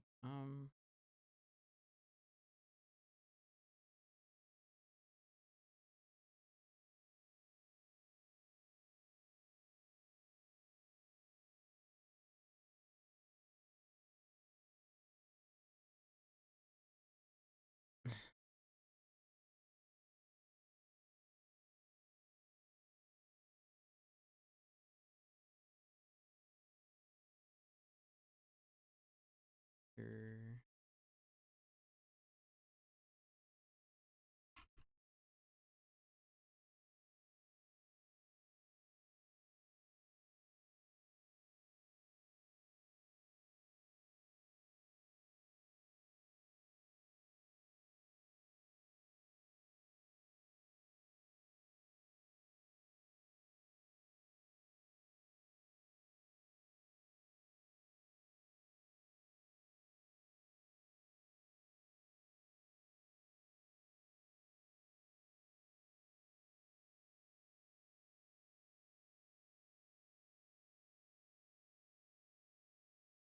Shannon. Wait. The fuck? No, bro.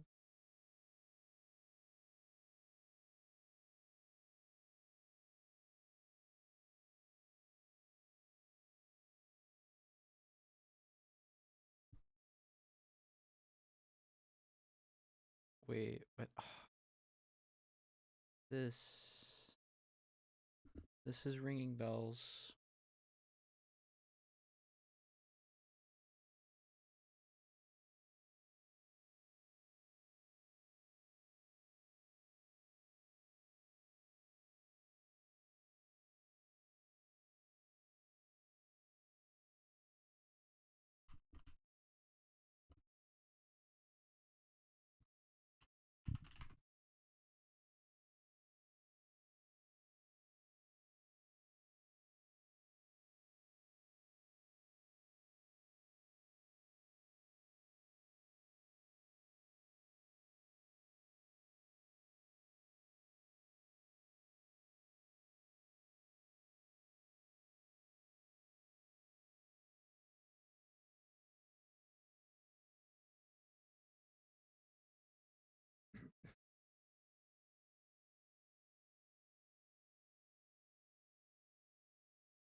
Yeah.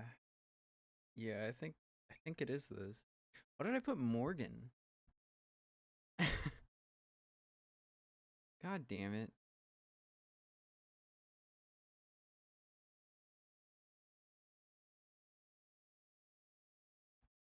Yeah, alright. Okay. I'm like, it's a woman's name.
Uh,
like, all right, here we go.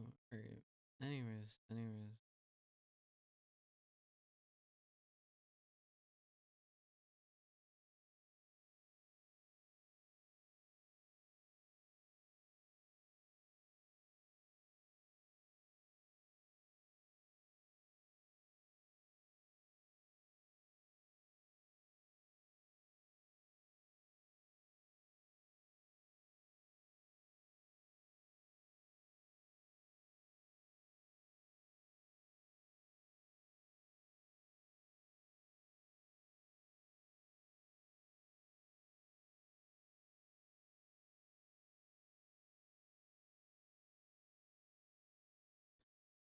right. Well, where the fuck did I read that? Where did I find that? Where where the fuck did I find that?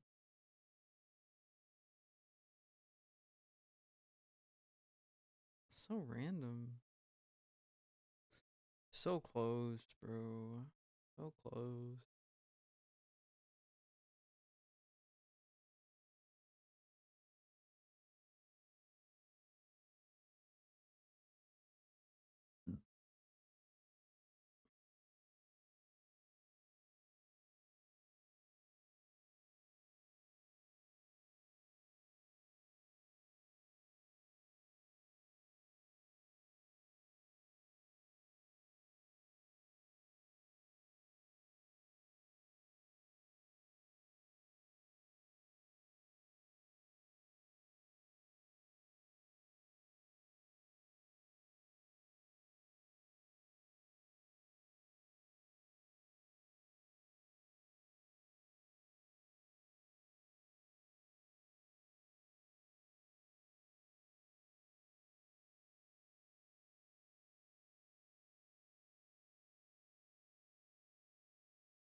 sweating.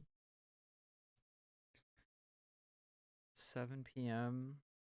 I need to take a shower. You know what? Take a second look at it later. I'm just gonna call it here.